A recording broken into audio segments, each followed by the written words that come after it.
sorry, Marie, I can't just do that. I need a letter of credit to show that I display excellence in English so I can land a scholarship. Oh,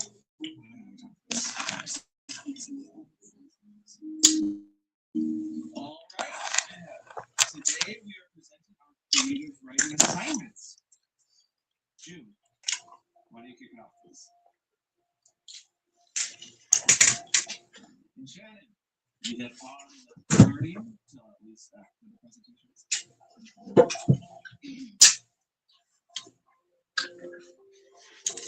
never feel like you've been playing stress outside the narrative.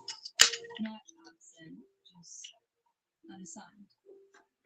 Can't seem to understand everything, but not sinful enough to disrupt it. And you begin to wonder if identity is less about who you are and more about where the story decides to fit you.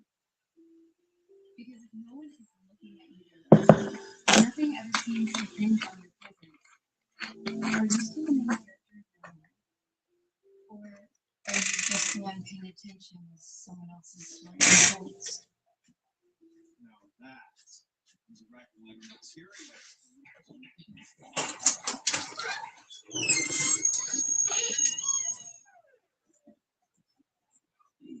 It's Joe. You should join the website magazine. Are you looking for any editor in chief? Okay. Either way, you should write it's cathartic. Maybe try to strengthen the narrative for a change.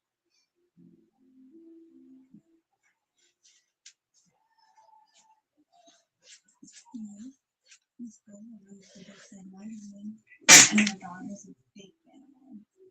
What do you say we kill two birds with one stone?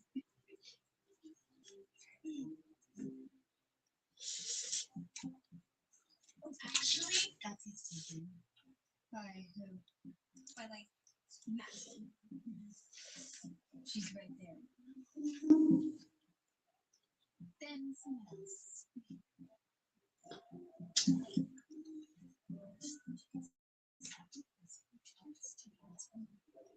Is this seat taken? Are you talking to me? No, the invisible person sitting next to you. It's free.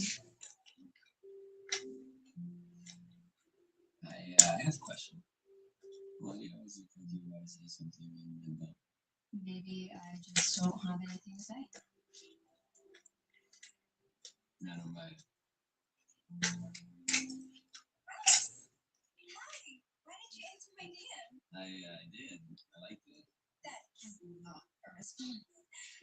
It's fine. Message me later. Okay. See what I'm saying? You okay? Yeah. That sounds like a lie. So, that's what I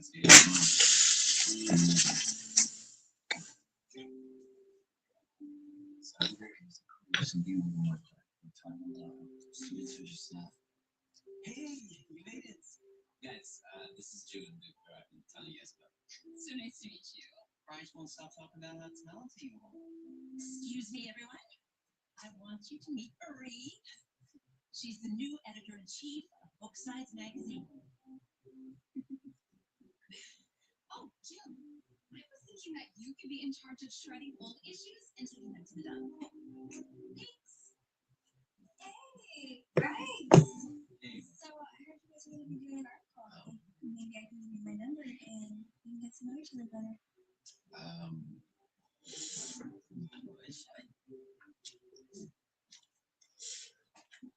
Mom, Dad, guess what? Mr. Keller said I'm one of the best writers he's seen in all his years teaching. Dad,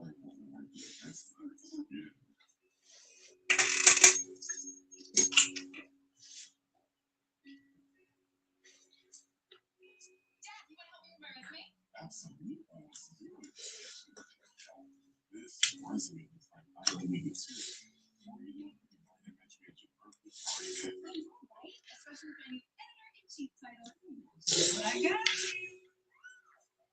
Perfect for you. This is too much. No, don't you worry. You will pay it back once you become rich and famous. That'll be a lot. Hey, Jude. Do you think Bryce will like this one?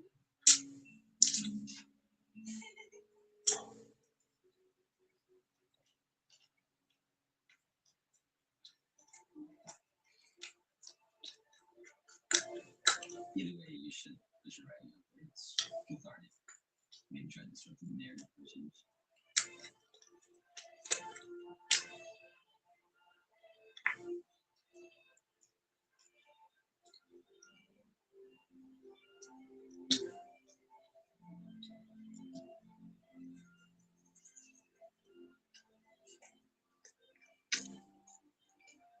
Yo, It's a snapshot. like, share, subscribe. A mere moment in time, manufactured, edited, color corrected. But if you slice together each frame, the motion picture looks more like a documentary about desperation for validation.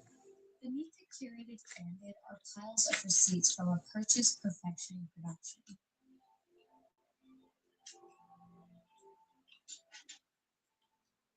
I'm telling you, this account has to be someone from our school. Time is way too specific. I think you know what this shit and post it. It's kind of iconic though. Oh my gosh, no. Why do I look tired? Tell me I look tired. You look tired. You literally look like an Insta filter. Beneath the curated candy are piles of receipts from a purchase perfection production. That's the most poetic way to call someone fake I've ever heard.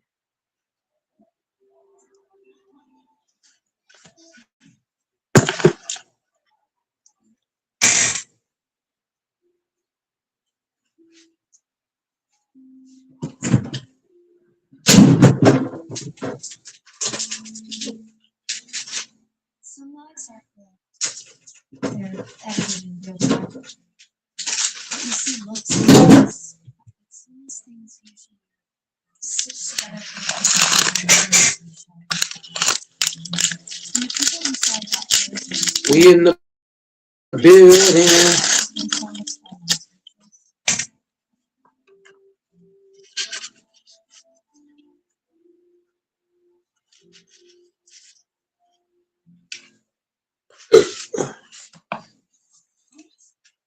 My comments are so weird. My family is all fake. Fake vibes. It's that anonymous account everyone's talking about. What account? Just more of a human being. It's not moving on. I lost $800.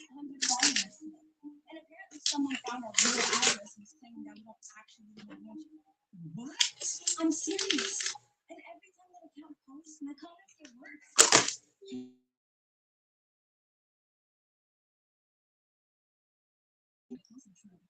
How do you know that's the truth? You know me. That's a rude way to say hi to someone. Okay. You've been intensely, mysteriously weird. Maybe I'm always like that. No, usually you're pretty quiet, but this time you're quiet. Maybe I do. She don't be scared. Maybe There you go. what? A personality. People are going crazy with that account. Looks like someone's disrupting the narrative. Say it in English, mysterious weirdo. You really need better nickname. Workshop.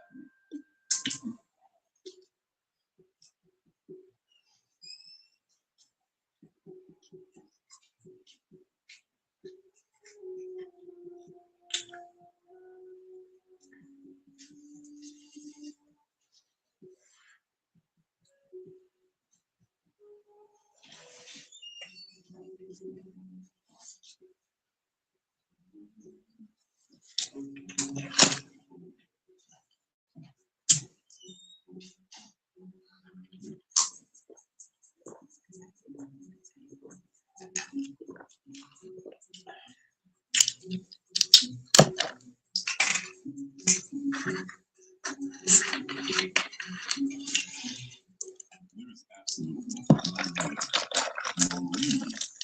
What she said. Gold standard at the school. So why did I find this note in my office and this answer key in Marie's backpack when we searched her locker?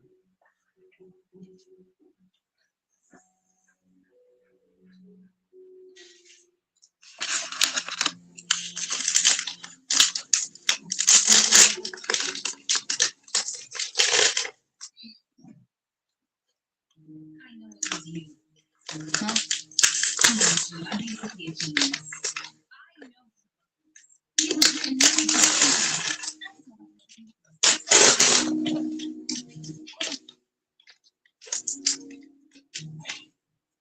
Look, it's the same paper.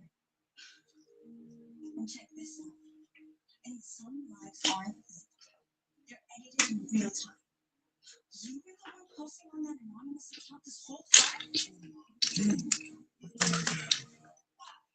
do something like this. Into your own family? Family?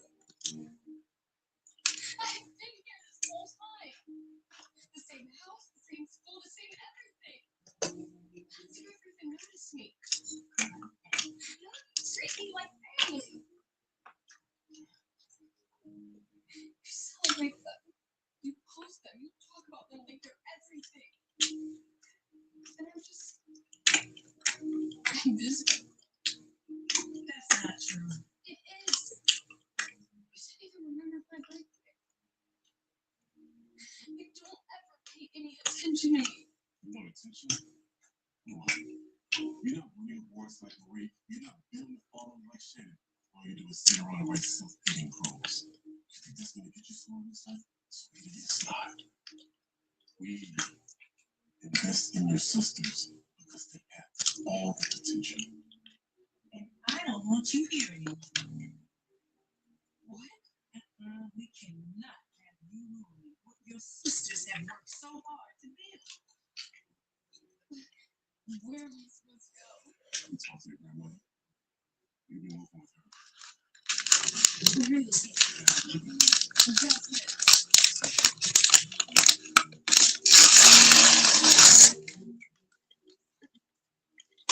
Really doesn't love me.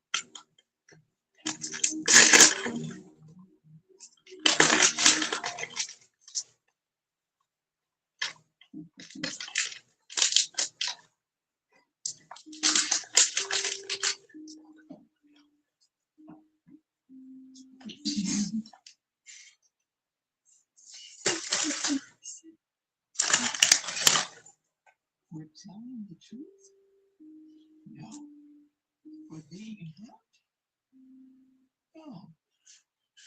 And do I wish that you had done things a little differently? Yeah.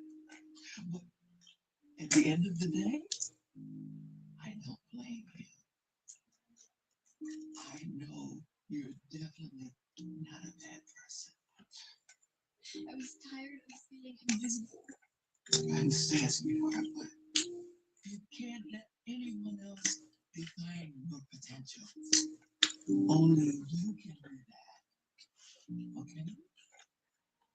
So what do I do now? You prove everyone wrong who didn't believe in you. That's my girl. I love you too, sweetie. I believe in you.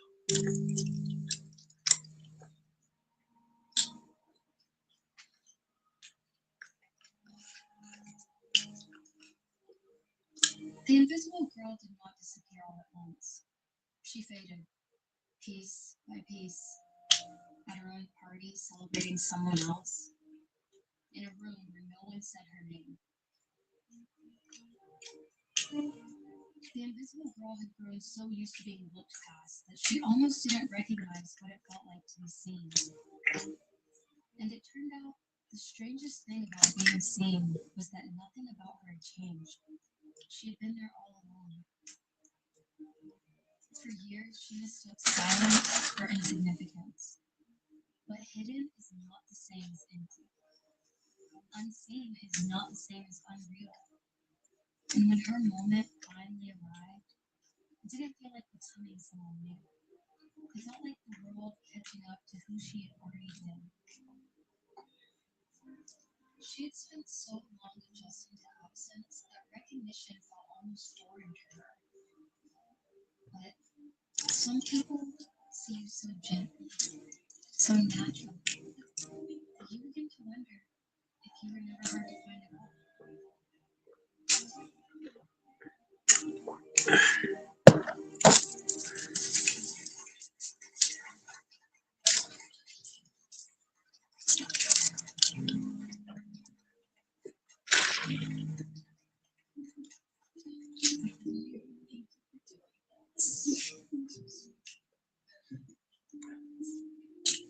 It's a big piece. Happy birthday. Excuse me. I just gotta say, your book changed my life. I mean, I literally. She must be very proud of your fiance.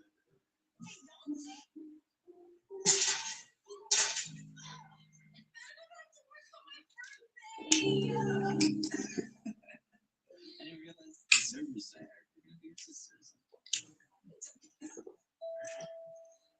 Were you expecting?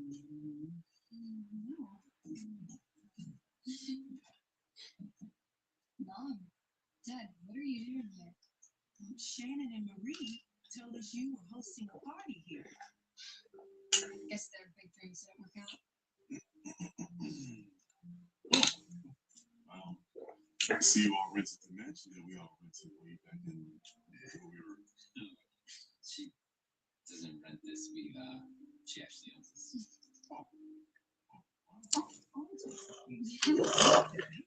It's impressive. Thank you. June, we just wanted to say we're sorry for not seeing your potential. Well, it's a good thing I realized that nobody else gets to find my potential. And then, To be a fool. Yeah. Listen, we're not gonna lie. We've been struggling with credit card bills and amongst other bills, and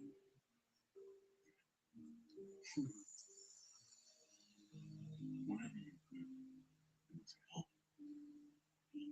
would be greatly appreciated. Can I get everyone's attention for a moment, please?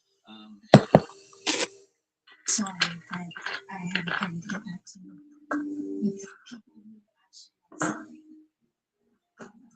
Let's raise a glass to June and her new book, The Invisible. Happy birthday, June. We love you. Cheers.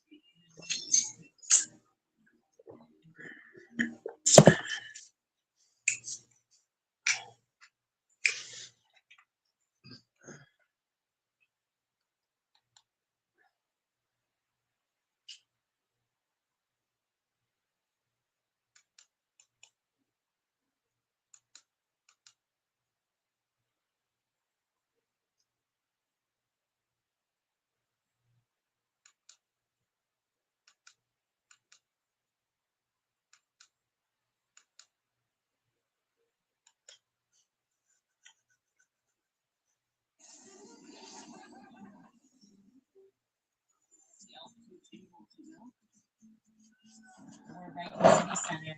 It's super bustling.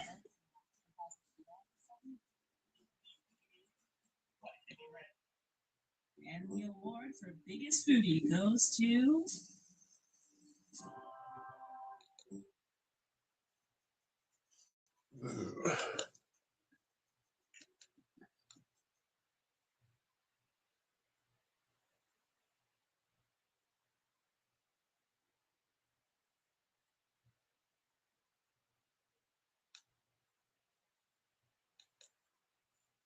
Is that gonna change?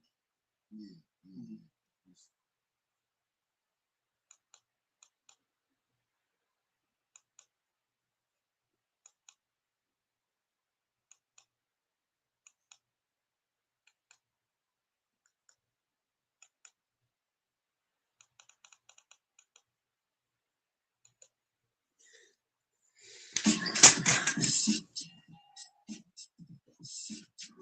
Long-lasting battery life.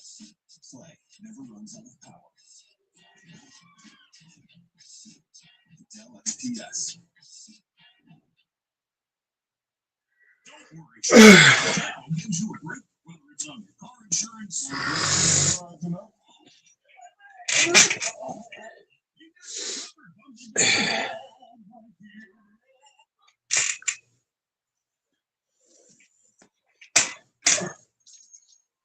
Friday night playoff hoops. The Timberwolves are trying to stay alive. Anthony Edwards and the company looking to get a win at And the Spurs with a chance to advance to the first round with a victory here tonight. It's Game 6, the Western Conference semifinals, the 2-6 matchup.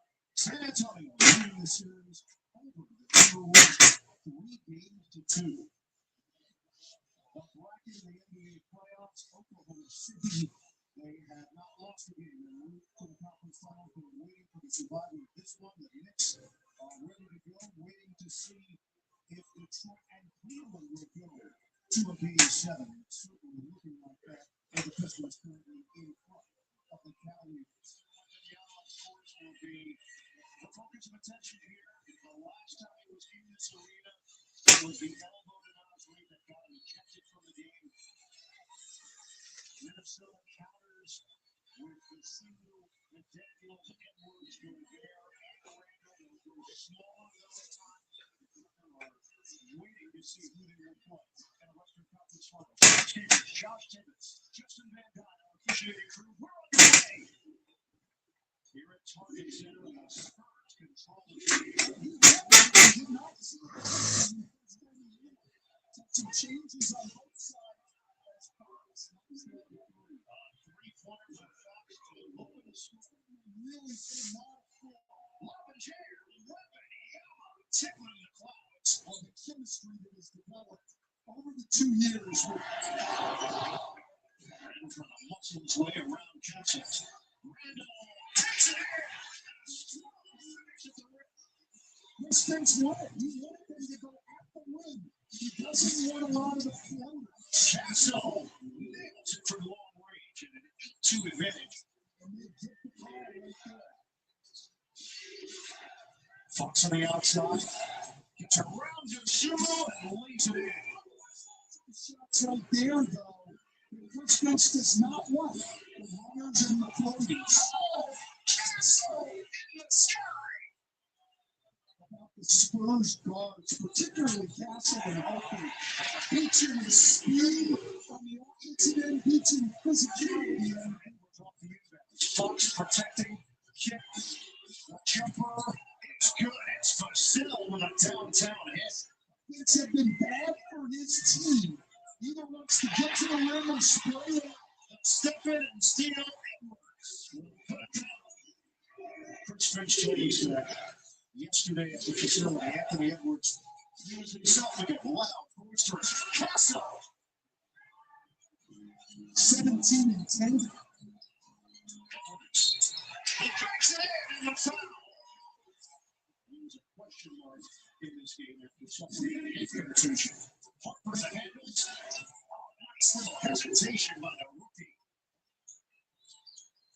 Castle. They're not there.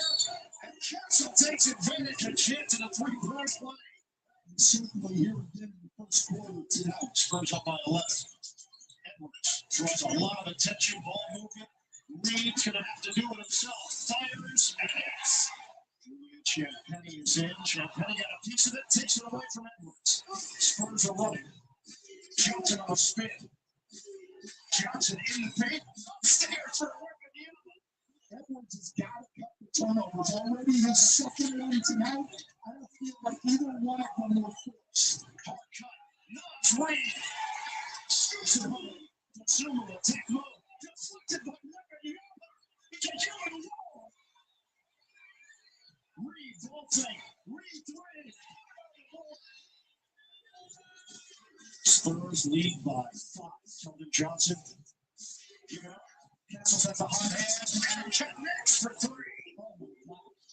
I understand he wanted to hit it to the hair on the mismatch, but the fade goes down for Fox. I think they have to force the ball middle more and come early with the help. Forget being coming off shooters. Go to NBA.com or visit the NBA app for the latest info. Conley, the jumper is pure. Well, he's been on fire after shooting only 34% during the regular season. Johnson forcing the action, couldn't finish. Cornette is there. A cleanup on aisle 7. All 3 guys have previous playoff experience for the Spurs. 2 of them off the bench, Cornette and For his teammates, there's a 7-second difference. Winding down here in the first. Reed, the back end against the crane with the left hand. 41% of their points in the Denver series on dunks and layups. Only 23% of their points in this series. Oh, Harper darting towards the rim. Penny hits him. Kick out. Randall can't hit the three. The Denver's trying to keep it alive. Dug out of there by Fox. Leaves it. Would be too easy. The French flush and the foul. Drive underneath. The kick is for Bryant. Bryant missed it. Offensive rebound. Castle muscles it in. And the foul. Offensive rebound. Harper driving kick. Wembanyama extra. Marcel. Three. It's now 14-0 in the second. Edwards can't get Minnesota off the shot. Love it. Bryant can fly. Hammer jam. Wembanyama on the floor. Marcel can't hit the three. Wemby. No look to Harper. Harper underneath. Goes to work on the inside. I mean, this is just incredible. This is a clinic. Shannon drive. And he scores. What's the foul? And this by Shannon. Harper, love it up. And the knocker away by Minnesota. Shannon accelerates. And he finishes. For the Timberwolves. Reed takes it. And shifts the court. And draws the foul. Just to the three-point play. It's a 7-0 run. So with 17. 58-35, Spurs. Shannon forcing the action, and he throws it in. He's established himself in his postseason run, and he's at least a legitimate rotation player in this league. Fox the flip. They got to get help earlier on the perimeter and make him kick the ball out. Taking it to the rim. Shannon is San Antonio. Ormond made 6 threes. You got to take something away. Edwards splits defenders, but comes up short. Long rebound to Shannon. Straight to the outside. Curry. 2-3. Now a switch out front. He's got Vassell. Shannon makes his move. Hard drive. Blocked by Vassell. And a bounce with 9 to shoot. Wembanyama makes his move on Gobert. Kick it out. Vassell. Now it's Harper. Lines it up. Bullseye at 3. I mean, this guy's going to make threes. He and Castle, and the ability to get to the rim. You got a lot of years of not being able to guard this team. Answer, though, from the Timberwolves. Now they're going to double McDaniels on a kick for Conley. Curls outside. Reed shooting practice. It's 3. Edwards using the Conley screen. Turns the corner. And soaring to the rim for 2. Edwards takes the one leg. 67-51. Daniels leading the break. Right down the middle. Kick out. Edwards. double teaming Edwards. Soft double. Randall. For drive. Not by Wembanyama. Return to sender. Edwards scoops it up. He's picked up by Harper. Edwards. Step back 3. Kessler drives on Conley. Swing. Extra. Champagne fires. And hits a 3. It's 2 free throws for Edwards. So the second one in and out. Grab by Reed. Steph, 19 points in that first half. What was the key to your effectiveness all over the court from the start? Just staying aggressive when I can, taking the right shots, but trying to read the defense with my aggressiveness and trying to make the right plays. And after leading by as much as 29 in that first half and then seeing Minnesota make that push, what was the conversation at halftime to try to keep control of this game in the second? Yeah, I feel like it's 0-0. It's hard to put a team away, especially on the road. So it's just an opportunity, but I like what we've been playing, so we're going to try to keep it up. Thanks for your time. Good luck in the second half. We do the math. The cell swing. The jumper goes. It's silky smooth for De'Aaron Fox. Randall to the corner. McDaniels Baseline, left hand, and goes. That was created. Tough shot. Shannon's good in the first set. This guy can attack the basket as he goes there. Denied by Wembanyama. No, gathered by Wembanyama. And why that tough push shot? Because Victor Wembanyama works at the rim. Wembanyama puts it in with the left hand. 10 to shoot. Extra. Shannon picks up Wemby and slams it down. San Antonio, 8.5 to go in the third quarter. Game 6, Spurs lead 3 games to 2. Forms the off-balance delivery. It rattles home. That's a tough shot. Nothing wrong with Bryant back in for the Spurs. And Daniels will line it up and knock it down for 3. That's his first game three. Only he and Edwards is going to see double teams Vassell snaps in a triple. on one pass against the zone. You got to be able to cover the first pass. Shannon anticipating the contact and lays it in. So he's somebody who can help them. Pencil jumper. Shot Shane for 3. I mean, that's his fourth made three tonight. You guys hasn't talked about it before the game. San Antonio's the team with most experience. They've given the notorious team in this series. Harper giving up for Fox. Contact. Fox left alone. And Fox hits. Got him on a 3. Keeping the pressure on. Fournette hits the net. What a finish by Vassell. Edwards had on a swivel. Makes his move on Harper.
I'll get the exact one.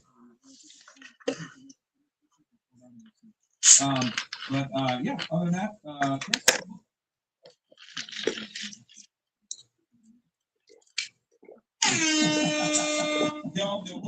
Shout out to Vince and shout out to George O'Connell, shout out to Roll and Michael. But yeah, shout out to you guys. Follow me on my socials and my OnlyFans. I post with Air Falcon. I have not yet, anyways. But shout out to the chat, and it's Friday night. Let's turn this shit up. What else here?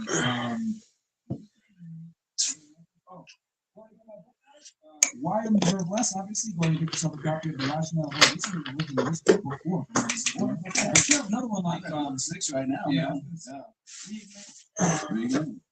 it's the original. Guys, you get the original names on the side of everything. Why Reserve Even Less? We have Why Reserve Less and Why Reserve Even Less, and we'll talk about some of those topics tonight. And that book on the way, Why Reserve Nothing, coming soon. It was really good. Yeah. Oh, you liked it? Yeah, especially the way you like put it all together at the last chapter. Yeah. It's a completely different world, bro. It really is. We're gonna talk about some of those things too, like everything was shifted. But other than that, I guess we'll have the guys introduce themselves and special guests. Good. Hi. My name is Jessica. Jasmine? Yeah. Okay. Tony. Where are you from? Forrest. Hey. Are you just here visiting? No, I'm from Okay, you're school here? yeah. Do you work? Or Yeah. No. Actually, no. no? She said she can't work. All right. Highest education. So you're in college right now? You're in college right now? What school are you in? In Miami Beach. Yeah, but like you're in, like, what are you studying? Miami. No, but what do you study? Okay. Miami Beach, Long Beach, Language. Oh. Well, that's just not my French is rusty. Let's get the translation. Let's get ChatGPT to translate. Are you a boyfriend? Are you married or are your parents together? Yeah. And then I don't have trust with loss when you do. Yeah. Asking that problem.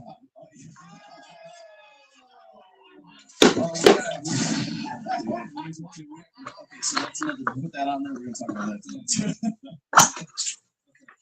What about you? What's your name? I'm sorry? Maya?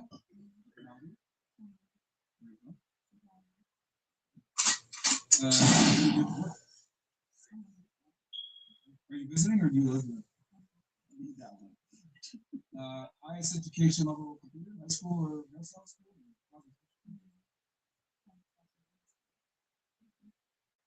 What else you said? Your friends good? Looking for a room? Do you look for? No. Okay, well, okay. And are you black, Haitian, Jamaican? Foundation. What about you? Where are you from? Like you're France, Miss France. Yeah, where are you from? Yeah, like where's your? Yes, I'm from Paris. Yeah, I know that, but like, where's your family like from? Ethnicity. Paris. In from France. You don't have any like you don't have any like Tunisian relatives or anything like that? No. Oh, you I don't know. That's okay. All right. What about you? What's your name? My name is Maddie. Maddie with an N or an M? Maddie, like Oh, Maddie. an N, yeah. Okay, how old are you? I'm 27. Yeah. Where are you from? I'm from like Jersey or Like, yeah, where'd you go to? Like, yeah, where'd you go? New Jersey. Part of Jersey. South Hudson County, so I pop up in Jersey City. Okay. What do you do for work? I'm a streamer. I'm a student, and I take care of my relative. Okay. What kind of content do you stream? Like day in the life. Like, Oh, you do IRL streams? yeah, like just following me around. What? And do what? I don't know. Like today, I was supposed to do like learning how to ride a bike. Oh, And I was gonna go to the sugar factory. that's interesting. Do you The know other day I how did a you already core know how to plunge. ride a bike? I forgot. No, you know they say it's like riding a bike. Yeah, no, that's not that. I forgot. But I want to learn again. Yeah, I did like a cold plunge the other day. That's Mr. Cold Plunge right there. Didn't enjoy that at all. Don't recommend. But you know, How cold was it? How cold was the cold? I did the hottest one and I was freezing my booty off. It was 55 degrees. Wait, he made me do what 41? Bro, I can sleep. I know. I had to I back my his head cold in. plunge is 34 He degrees. looked like he was in a hot tub. I'm like, buddy, I'm here like this. You had to carry me out because I couldn't move. Like I was in there for too long. Wait, man, you got a booty? No. Oh, I mean, it's like pokeable. So what? I catch them all. You know, it jiggles a little bit, but I wouldn't say I have like a booty. You know, I feel like all that matters is if it jiggles. Say someone said they agree. You're having a strawberry moment. Hey, what's that? Relationship status? I'm single. Single mother adopted. Okay, so you don't know your biological parent, or you're not. I don't know my biological parents, and But a single mother adopted. yes. I've never seen that. Abandoned. Trophy. No, I quit, and I don't understand. And what's your ethnic background? Chinese. Konnichiwa. Still think that's Japanese. That's Japanese, bro. I think you said it to me last time too. Have you ever been to It's a China or no? no. Just when I was born, that's it. Oh, you're born in China. Yes. When did you become a nemesis? 10 months. In 10 months or when you were 10 months? When I was 10 months. Yeah. How'd you get here? It's really common in 99 and 90s. Oh, so one child policy. Yeah.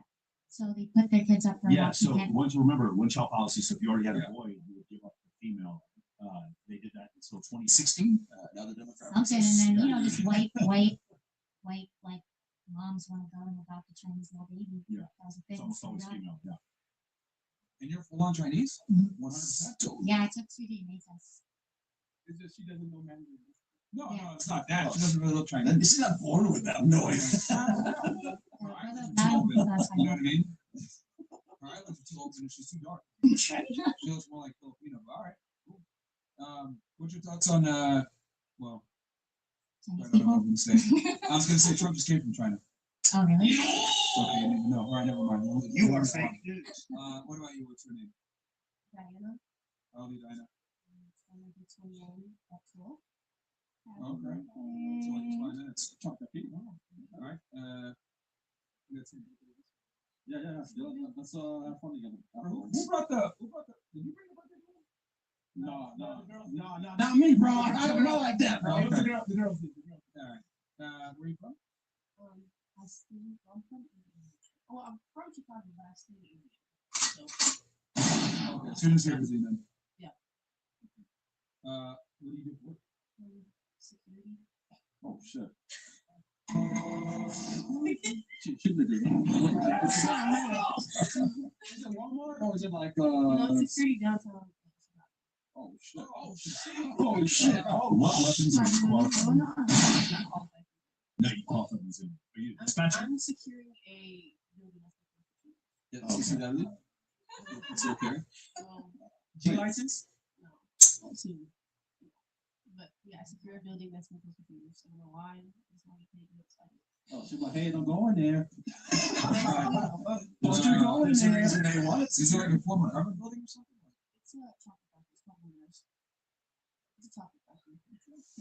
How does it get some?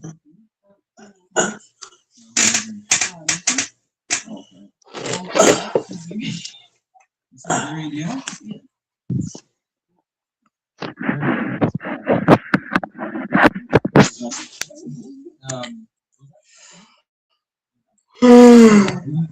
Did you know where Andrew's from?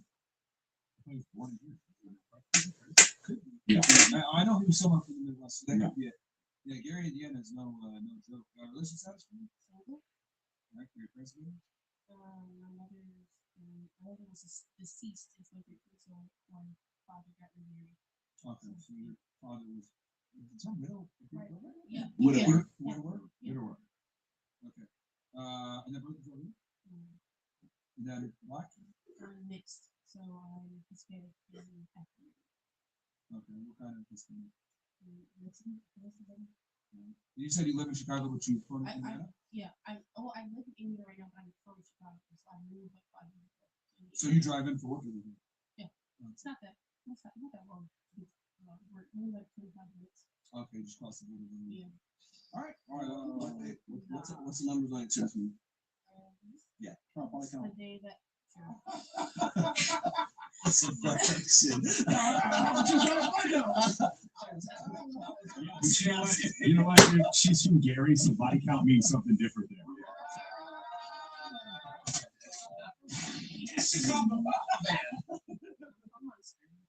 Okay, there we go. So that's a group.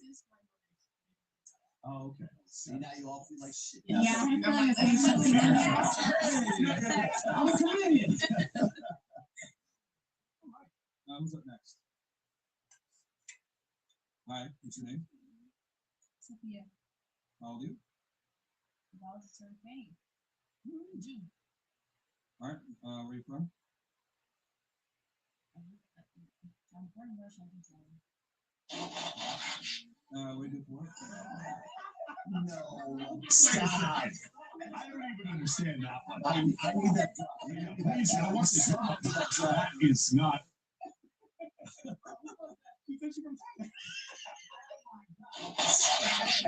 She was born in Russia. Come on. It's against the law in Russia. Yes. So, right? So I recently removed the link from the guy. So you don't do OnlyFans anymore? I'm not allowed that. She didn't stop doing it. She just got rid of them so she could date more men. All right, so you do OnlyFans. All right, how's it place over completed? Oh, I'm going back to school, by the way, but I'm changing my major. Last time I told you guys that I was doing biochemistry. So I'm switching into acting and theater. That is quite the jump.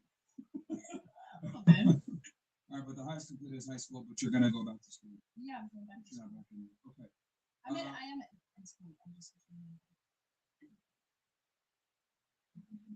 Let's just ask. He's usually married. Damn. Wait, you're married?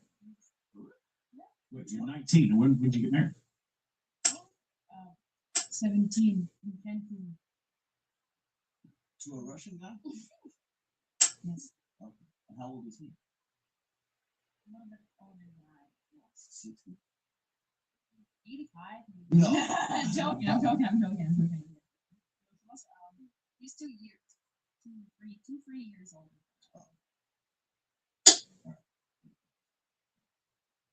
You keep spamming in the chat. No, baby Ellen did not fuck me. Stop saying that. Speaking of which, he was at that party last night also. The clown, that was pretty funny. All right, parents together. No. Move it over here. Fuck no. All right, who's up next? Me. All right, what's your name? Fuck no. All right, I'll do. 21. Chicago. You guys come together? Yeah. Do you also live in Indiana? Or? No. Oh, you actually live in Chicago? Yeah. Okay. What do you do for work? Security. Okay. Now, what do you do? No. I was trying to get her in my job. What's that you said? I tried to get her in my job and she's working with the ops. Yeah, I lied. I was like,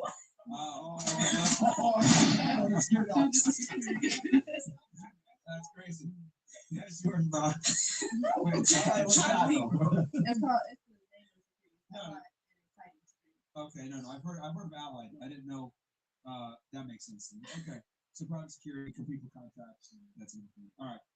Relationship status. All right. So you guys just came to Miami. Was for her birthday? I'm assuming. It's all of our birthdays. Wait, really? Yeah. Sure was. Triplets, bro? Okay. Hey, threesomes? What? Hey, y'all chill on the front too, man. Yo, it's midnight, man. Threesome. You know what? You want her? I'll watch. Wait, what? And I'll do it afterwards. Let's go. Threesome. Y'all cute though, man. It's a bitch you won't do it. No? That's awesome. I tried, man. Tracy gonna do it? All right. Relationship status. You said single, parents together. No. Okay. Birth control for you? All right, and then what's your Yeah, you racial all background? get Black? pregnant on the show. What's your racial background? Black or mixed? Who's Mexican? Your mom or your dad? Same thing with you. Black dad, Mexican mom. Okay, what about you? What about you? What's your name? Fiji Dinero. I'm sorry. Fiji Dinero Oh, on Fiji. Instagram. Yeah, look me up. My mom named me Ivana, but I named me Fiji. Oh shit. Yeah, Fiji Dinero. All right. How old Live your truth. I'm 23, baby. Where are you from? I'm from Stockton, California. Oh, that's Long worse than way. Chicago. Give me some of those. Come on. If you know Stockton. I can't help myself. I'm gonna make it. Okay, so you live in Miami now then? Yes. Okay, but you're how long you been here? Here, like a few months, but I started in Orlando. I was trying to make it and thrive out there, trying to buy a small shop and buy my house. But I know I'm a dancer and Oh. I'm into real estate. But me dancing is better for me to be in Miami than Orlando. So I'm renting out my house in Orlando and I'm out here. Out here and I make better money dancing out here. Okay. So you dance and you own one property in Orlando. Yeah. Okay. Yeah, I rap. Oh, drop some bars. Here we go. Freestyle. Mark on some shit. Drop some bars.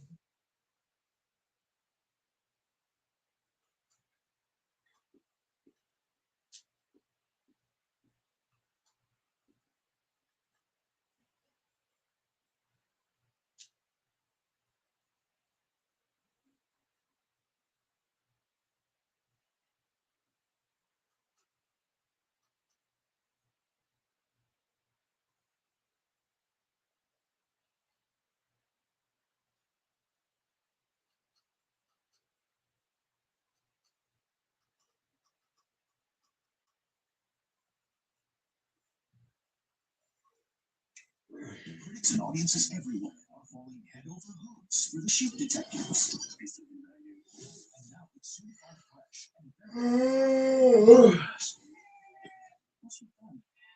The Sheep Detectives. When you get the kids to sleep, you melt into your moment with Lindor. We are gardeners. We are farmers. My secret to confidence? That starts at European Wax Center.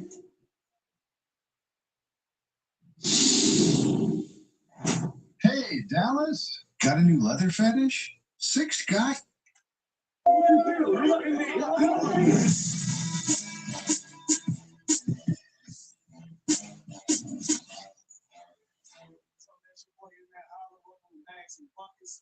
Co-main event. It's a goodie, man. Got my dog coming all the way from Tallahassee, Florida, man. We outside. Got a St. Louis favorite right here, man. We ain't lost yet. My boy, where you coming from? Nate, St. Louis, man. Let's get to it. Let's work. Yeah, good one, man. Here's the Tails, you can't afford it. Yeah, Tails.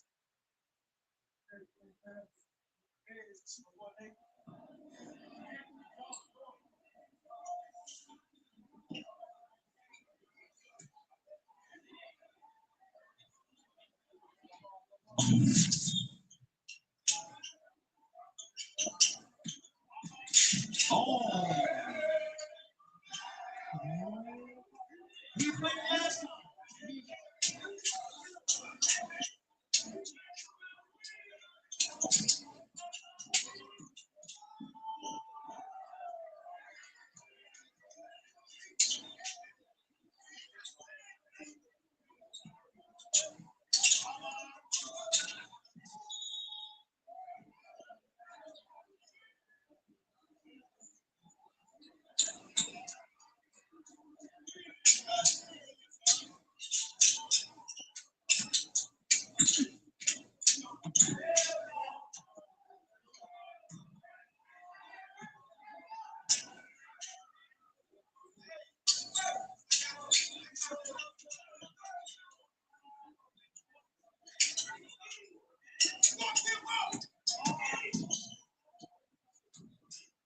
Long game.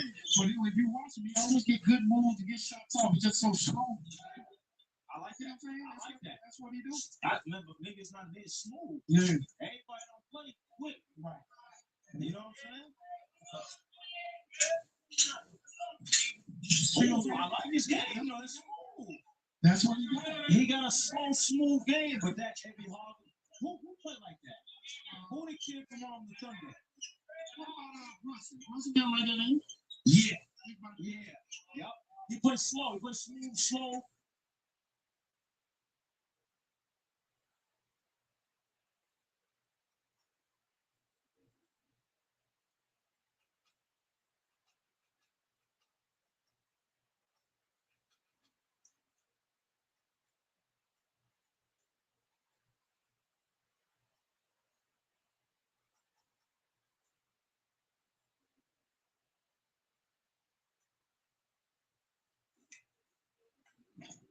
You know who puts in the work like you, Caitlin? State Farm. They help you get the coverage that fits your life and budget. Speaking of work, I haven't taken a game off in almost 20 years. You got somewhere else to go? Maybe.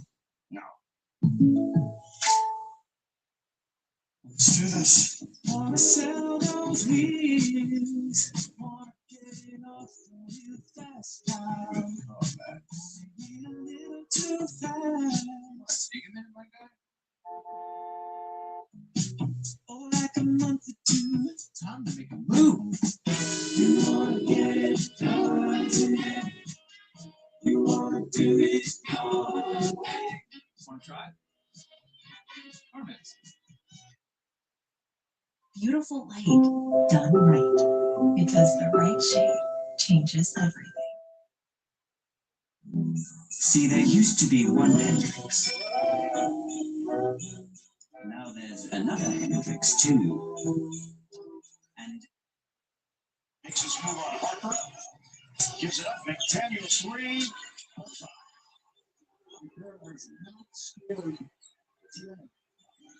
Harper. Oh, he does it at his speed.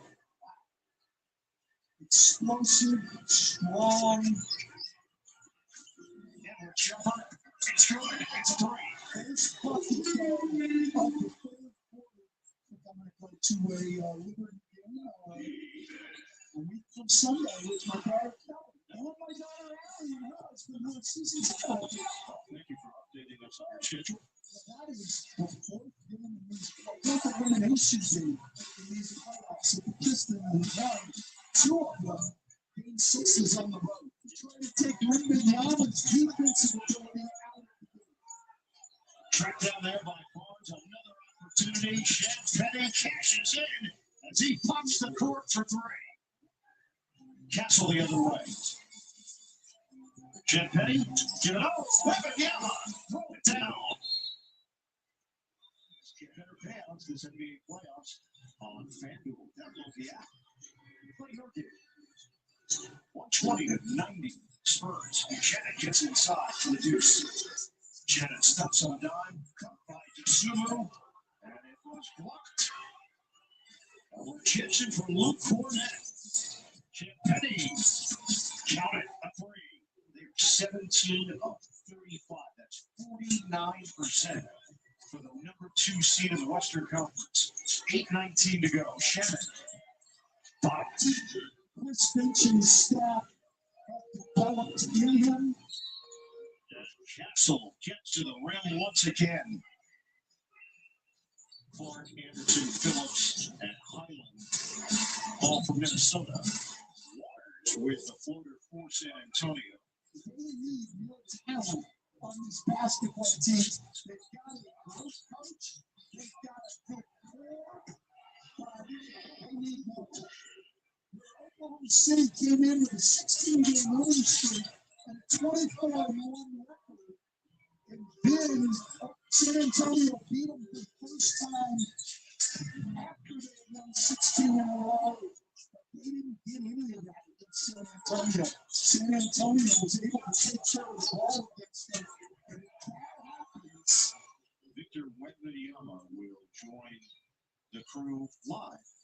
And reaction from the podium as well. Full recap of the highlights. Doing an odd job on top of everything else. 20 minute 24 left. Totally the reverse jam. For the first time since 2017, the San Antonio Spurs are headed to the Western Conference Finals. A collision course in the West is now a reality. The Spurs and the Thunder for the right to play for the NBA title. A wire-to-wire win, dominant from the jump. I mean, 14 of your 32 came in the first quarter alone. What did you like most about how you guys came out and closed this series out? I just think our energy and our attention to detail was probably the best it's been all series. So when we're playing like that on defense, it makes offense for us very easy. So much conversation around this team about the playoff inexperience and maybe being ahead of schedule. But what does making the Western Conference Finals say what really matters to the success of this team? Yeah, I mean, we don't really care about the outside noise. I mean, we knew that we were ahead of schedule probably in December of last year. So, I mean, just coming into every game with a lot of confidence and just focusing on us and trying to win basketball games. And waiting for you guys in the Western Conference Finals, OKC, a team that you guys beat had a 4-1 record in the regular season. How do you balance the confidence of those matchups while also understanding that the playoffs are a different challenge altogether? Yeah, I mean, we're not even thinking about that right now. I mean, the games ahead are totally different games. You know, they're rolling right now. They've won 8 straight, so they're defending champs. We know it's going to be tough to knock them off, but I think we're pretty confident we can do it. Well, congrats on the win and good luck in the Western Conference Finals, Steph. Thank you.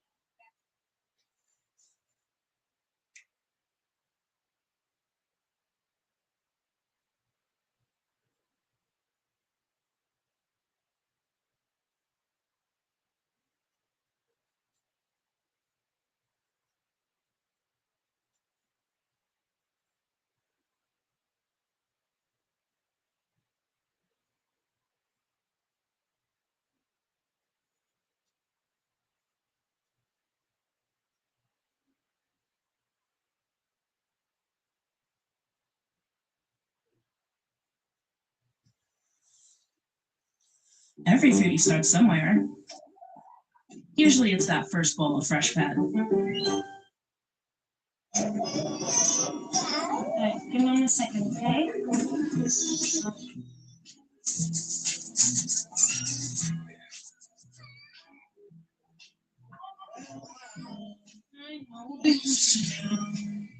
Yeah.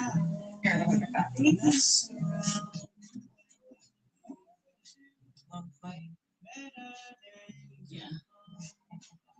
And there. Need a look to go straight from work to the Devil Wears Prada 2 in theaters? Just ask Google for a fit that works for both. Yes, the devil's in the details. Queen Safari burst into the prison chamber to secret step between them, only making her want him more. So for the first time ever in my life, I just got kicked out of the gym. Mark Hunter Jr., whose membership was revoked for a re-racking mishap, to Victor Martinez, who was kicked out for filming inside a rival gym, to Mike Van Blank, who was blacklisted for violent conduct. These are bodybuilders who got banned from the gym in the wildest ways, starting with Mark Hunter Jr. Our first contestant in the Gym Hall of Shame is an IFBB pro who built half his audience on TikTok and Instagram. Mark Hunter Jr., better known as Marcus Fit, isn't your average meathead on the phone. The guy's got real pro credentials and real followers paying attention to his every move. By February 2023, he had been a paying member at TG San Diego, also called the Gym, for around 5 years. 5 years of showing up, 5 years of re-racking, 5 years of zero problems. Then came the half squat machine. So for the first time ever in my life, I just got kicked out of a gym. And the gym that I got kicked out of was a very popular gym in San Diego. It's called TG, or the Gym. Marcus had finished his set. He re-racked the plates he used. What he didn't see were a few smaller plates left on the inside of the machine by somebody else, hidden from his angle. The staff member named Cole rolled up looking for blood. I have my headphones on, I'm like re-racking weights, and this guy comes up to me, and he says something. So like, I take my headphones off, I'm like, what's up? And he goes, that's how you re-rack your... Marcus tried to explain himself like a normal human being. Cole wasn't trying to hear it. He marched Marcus to the front desk, asked him to renew his membership, then immediately canceled it as a power move. The whole thing got recorded and dropped on TikTok. The video exploded into millions of views. Joey Swole jumped in publicly. ripping into Cole for treating a 5-year member like trash. The gym's Google rating allegedly tanked to around 1.3 stars. Other members started sharing their own horror stories about Cole. What made the whole thing land harder is that elite bodybuilders sometimes hide a small plate behind their main load on purpose. It's a psychological trick to convince themselves they're moving more weight than the last session, so missing a hidden 10-pound plate isn't carelessness. It's actually a known habit in serious lifting circles. Marcus came back the next day to talk to the owner, Rick. Rick apologized. Rick admitted Cole went too far, but Rick refused to fire him, so Marcus got slapped with a months-long suspension and quietly took his money elsewhere. Composed, classy, and with one final shot, do better. While Marcus got banned for re-racking weights he didn't even use, our next bodybuilder earned his ban the old-fashioned way, by being genuinely cruel to someone who couldn't fight back. Connor Tisdale. This next one isn't gym etiquette gone wrong. This is straight-up bullying with a barbell aesthetic. Connor Tisdale was a moderately known bodybuilder bouncing around the Brisbane fitness scene back in late 2016. On December 28th of that year, he was at a Go Health Club's location when he spotted an elderly woman using a lat pull-down machine.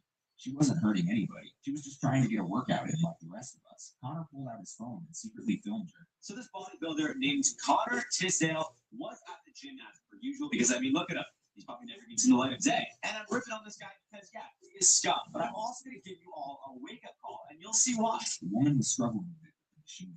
Her movements were a little jerky, a little awkward, the way anyone might look figuring out unfamiliar equipment. Connor turned her difficulty into entertainment. He posted the clip to Instagram with the caption, "Epic Bro Guns," and added that she looked like she was practicing a new dance move. He also said he had never laughed so hard. Connor filmed an elderly lady using a workout machine in a rather odd way, and he captured an epic gains, bro. The video was then uploaded to Instagram, and since going viral, this man has gotten a ton of hate for shaming. The video escaped his follower bubble within hours. Australia woke up furious. International outlets picked it up. Headlines used words like disgusting and sickening. The internet doesn't usually agree on anything, but it agreed on this. Filming a stranger to mock them is a special kind of low. Go Health Clubs didn't waste time. Within a day of the post going viral, the gym chain handed Connor a lifetime ban from every single one of their locations. Public confirmation, zero tolerance, end of story. Connor flipped his Instagram to private and pulled the original post. He basically vanished from public view. No comeback, no apology video, just silence. The fallout reached further than just one ruined account. The case ended up sparking some of the earliest serious conversations about ageism and inclusivity at commercial gyms. Older members shouldn't feel watched. Newcomers shouldn't feel mocked. The gym floor isn't a comedy stage. The case became one of the earliest big examples of social media gym shaming. Flipping back on the shamer, for mocking strangers in 2016 to filming yourself for content in 2026, the next case shows how the rules of engagement have completely changed, and how one bodybuilder pushed those rules a little too far. Nihal Hamid. Fast forward almost a full decade, we land in Singapore in March 2026, where filming yourself at the gym isn't optional anymore. It's the job. Nihal Hamid, who runs the @Book of Hamid account, is a Singapore-based fitness coach and content creator with a real following on TikTok and Instagram. His whole thing is bodybuilding-style training videos, physique checks, form breakdowns, motivation clips. In early March 2026, Nihal walked into one of the Anytime Fitness branches in Singapore around 2 a.m. The place was nearly empty. He was doing his usual routine when he stopped to check his physique in the mirror. He pulled his shirt off for a few seconds. Just a quick look at the conditioning. He filmed it. He posted it. Standard creator stuff. The clip eventually reached the franchise owner. Reports say the owner's wife flagged it. And Anytime Fitness doesn't play around with their dress code. Shirts on at all times. No exceptions. Even though the gym was practically deserted and the shirt was off for a blink, the owner came down with the hammer. The hall was banned from all 15 Anytime Fitness locations in the region. Not one branch. All of them. First and foremost, I want to say, okay, yeah, I understand why picking out your shirt, it leads to a ban because, it's club rules or whatever not. But then ethically, I want to talk about this. Nihal didn't lose it. He didn't scream. He took the calm route and made his case in a series of TikToks that walked through the screenshot of his revocation message and questioned the consistency of the enforcement. If guys cannot pick out a shirt, why not? A woman allowed to wear gym shorts shorter than my boxers that goes up their butt crack, okay, in sports bra. Because they're women. Tell me why. Whether you agreed with him or not, his point traveled. Stomp.sg ran the story. Singapore fitness pages debated it for weeks. Some people backed the gym for sticking to the rule book. Others called the multi-location lifetime ban absolute overkill. What stood out about Nihal's case is how it exposed the modern split between paying members and content creators. Filming is part of the income stream now. Gyms still treated as a privilege rather than a reality. That gap is exactly where these viral conflicts keep getting born. The ban was never reversed. Nahal kept training, kept posting. The whole thing became a warning shot for creators filming in commercial gyms. Nahal got banned across 15 locations for a few seconds without a shirt. Our next guy got banned for refusing to put one back on, even when management asked him politely. Christian H. The shirtless club gets a second member, and this one had no interest in playing nice. Christian H. goes by International Pro on Instagram. He's a bodybuilder and fitness enthusiast known for sharing his training journey online. In September 2023, he was working out at a Gold's Gym location with his shirt off in session. Hardcore bodybuilding gyms might shrug. Commercial gyms typically won't. Gold's didn't. A general manager walked over and politely asked Christian to put his shirt back on. Standard request. Polite tone. Nothing crazy. Christian decided this was the hill he wanted to die on.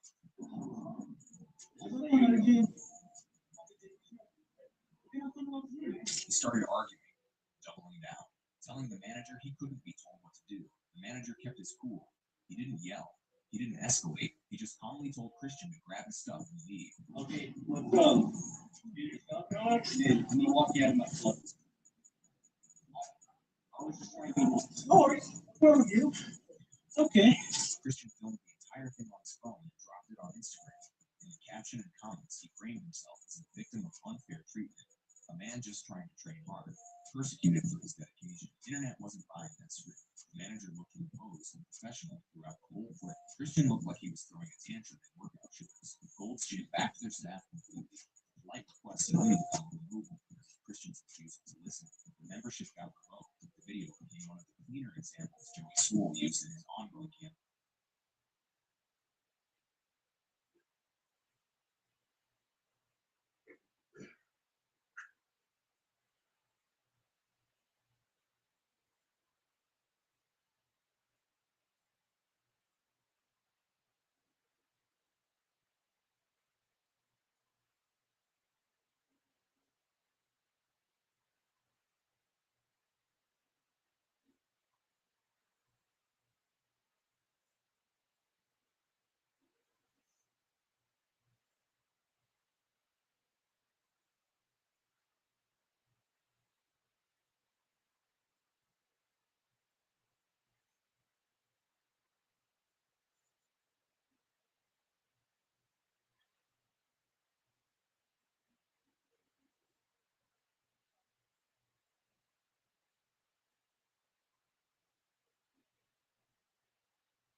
Warning, 6 rental cars may leave you speechless.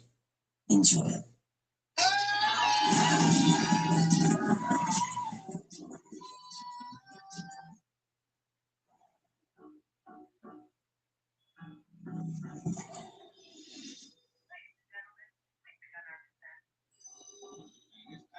I ain't never seen my car this clean. And you know I'm going to the race today, so I have to get right.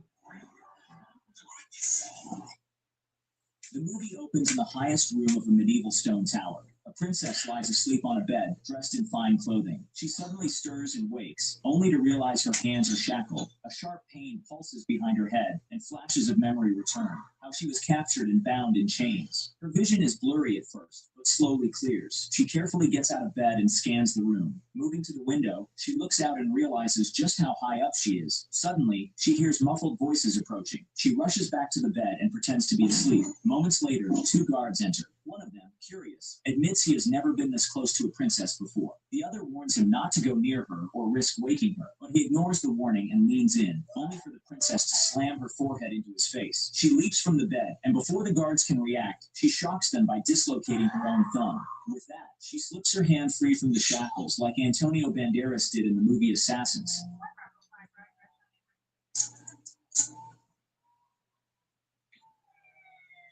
One guard lunges at her, but she swings the chain, striking him and buying herself time to snap her thumb back into place. Now ready, she fully engages. Pulling a hairpin from her hair, she drives it into the guard's eye and continues striking. She slams him into a pillar, forcing the pin deeper and killing him instantly. The second guard charges. He manages to throw her to the ground, but she quickly yanks the pin from the dead guard's eye and stabs him in the thigh.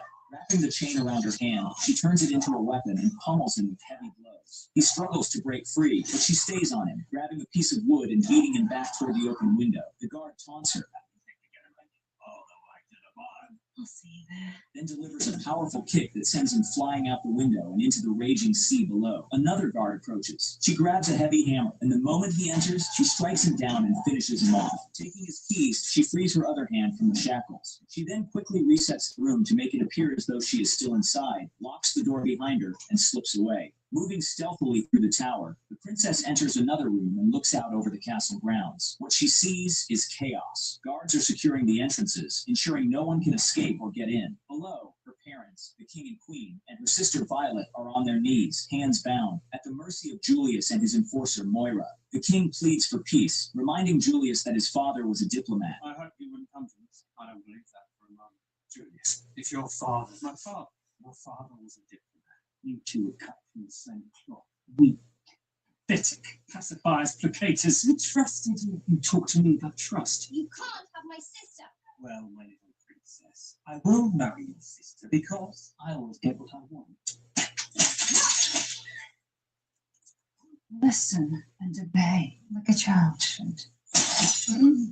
No, we shouldn't be surprised that the so-called king abides the bad behavior of his daughters. You have no respect for the order of things. You have trampled our cherished traditions. You have welcomed outsiders. A true king should have conquered them. You have made us look vulnerable in the eyes of our enemy. Julius, listen to me. No one can rule by fear for long. The people are not cattle. They will not follow you blindly. People don't know what they want until they see it. Strength on the throne. That is what people crave. With that, he orders the royal family to be taken away. Back in the tower, the princess is overwhelmed with guilt. She reflects on how everything led to this moment. With no male heir in the kingdom, the throne could only pass through marriage. That was why she had been promised to Julius, so he could become king by marrying her. She remembers her father reminding her of this as he walked her down the aisle. But on the wedding day, she couldn't go through with it. She left Julius at the altar, setting everything in motion. Lost in these thoughts, she suddenly hears someone approaching and quickly becomes alert. A massive guard enters the room, unaware of her presence. He casually begins to relieve himself, but the princess had already slipped into a large tub filled with water. She stays perfectly still as bubbles rise to the surface while she struggles to hold her breath. Luckily, the guard becomes distracted by his own reflection in a mirror and doesn't notice her. He finishes and leaves. The princess bursts out of the water, gasping for air. She tears off the heavy, waterlogged layers of her dress, then she quietly exits the room, continuing her descent through the tower. The same giant guard from earlier suddenly appears behind her and grabs her by the throat. She reacts quickly, smashing his helmet to break free. She strikes him between the legs, but to her surprise, it has no effect. Usually what? The giant then draws a massive sword and begins swinging at her. It becomes a fight of brute strength versus skill. The princess dodges each powerful strike, holding her ground and eventually managing to disarm her. They continue hand to hand, the fight growing more intense until she spots an opening and climbs onto his shoulders. The giant tries to shake her off, but she holds firm. Grabbing the horns on his helmet, she yanks it off, then drives one of the horns into his back. As she pauses to catch her breath, the moment triggers a memory from her childhood. She remembers wanting to be a warrior and looking up to her nanny, Lynn. Lynn secretly trained her in combat, but her mother, pregnant at the time, disapproved and wanted her to focus on royal etiquette instead. Lynn argued that the princess could learn both. She is a very smart girl. She can learn many things at once. And eventually her mother agreed, on the condition that it be kept from the king. Back in the present, the princess drops the helmet and continues on her way. Meanwhile, at the base of the tower, soldiers recover the body of the guard she kicked out of the window. Kerr, the head of the guards, claims the man simply fell, but Moira examines the body and immediately suspects otherwise. Julius, unwilling to take chances, orders Kerr to confirm that the princess is still locked in her room. Otherwise, the position is in serious jeopardy, do you understand? He then leaves with Moira. Once they're gone, Kerr summons the fittest guard in the entire kingdom and orders him to go up and check on the princess. The guard hesitates, clearly dreading the long climb, but has no choice after being shouted at. Back in the tower, the princess pauses in another room to rest. She hears two of Julius's guards entering to loot the room. She grabs a wooden rod and snaps it into two. She stabs one of them with the sharpened wood and pulls the lace from her corset. When the second guard lunges at her, she skillfully uses the lace to bind him to a nearby pillar in one swift motion. She then picks up a crossbow and aims it at him. You even know how to use this thing. What's your language? You're in the presence of a princess. Where are they? She demands to know what Julius has done with her family, but the guard refuses to speak. She kills him. Taking the guard's sword, the princess moves forward. Meanwhile, the fittest guard makes his way up the tower to check on the princess, struggling as he climbs the endless stairs. At the same time, the princess continues searching for a way down, but the tower is now crawling with guards. Several guards approach her position, leaving her with nowhere to hide. She climbs out of a window and clings to the narrow ledge with one hand as they pass by. Realizing the sword is weighing her down, she drops it and manages to climb back inside. She spots the same fittest guard resting near the window, catching his breath from the climb. After a moment, he gets up and continues on his way. The princess climbs fully back in, takes a moment to recover, and slips into a hidden passage within the tower walls. The passage leads her to a large room filled with guards who are distracted, looting valuables and feasting. Using this to her advantage, she moves carefully and silently through the room, weaving between them without being noticed. She eventually reaches another hidden door and slips back into the passageway, making her way toward her chamber. She enters her room and retrieves a blade she had hidden earlier. As she uncovers it, another memory surfaces. She recalls training in the forest with Lynn when she was older. During their sparring, she struggles to defeat Lynn. You're not fighting from the heart. Try it again. To push her further, Lynn brings in her uncle Kai, one of the king's advisors, and the man who trained Lynn herself. Now, the princess must face both of them. The fight begins, but she is quickly overpowered and disarmed by Kai. Refusing to give up, she continues without a weapon. This time, she charges at Kai and manages to skillfully throw him to the ground. Impressed, Kai presents her with the blade as a gift, saying it belongs in the hands of a true warrior. Back in the present, the princess opens a box, straps on a belt, puts on boots, and prepares herself. She returns to the secret passageway. As she moves through the walls, she overhears Julius and Moira talking. Finding a small crack, she watches them closely. Moira questions why Julius doesn't simply take the kingdom by force, given his military strength. Julius explains that he must marry the princess to claim the throne legitimately. With her hand in mind, there's not a soul that can question that I am the rightful king. But he goes further, revealing his true intent. The moment he is crowned, he plans to slit the king's throat to cement his reign through fear. Shocked, the princess finally understands the full extent of his plan. The two begin kissing passionately. The princess seizes the opportunity. Anticipating where they will move, she quietly carves a small opening in the wall. Just as they drift toward it, she thrusts her blade through, aiming straight for Julius. At the last second, a knock on the door interrupts them. A guard enters to inform him that the king wishes to speak with him. Julius leaves with Moira. Meanwhile, the fittest guard sent to check on her finally reaches the top of the tower, exhausted and gasping for air. Julius, the prince,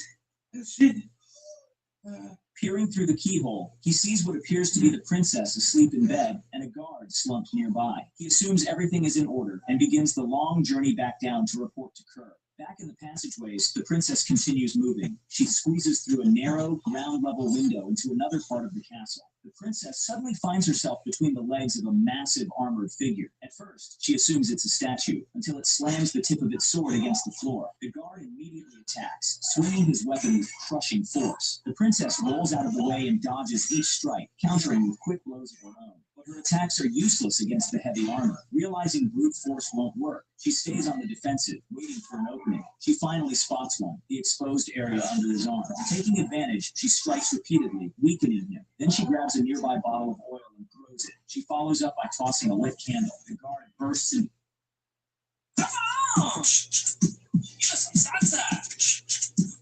Get on down, you shoot. Northern Tool and Equipment. Get serious. Last year's vacation was a lot. This year, we're doing it all at Main Event. We feasted, we were in the zone. All you can play activities and an entree for $29.99, plus a $10 game card for free. Bursts into flames. He stumbles blindly toward the window. At that same moment below, Julius is speaking with Kerr when the fittest guard returns. Princess, she's in the tower. You sure? Julius's expression hardens. He grabs Kerr and orders him to deal with the situation immediately before storming off. Kerr quickly commands a full sweep of the tower to find whoever is responsible, but Moira intervenes. You saw no sign of this man on your way up or down. No. Hey, we heard what he has to say. You're dealing with someone who knows this place well. The Lord's left.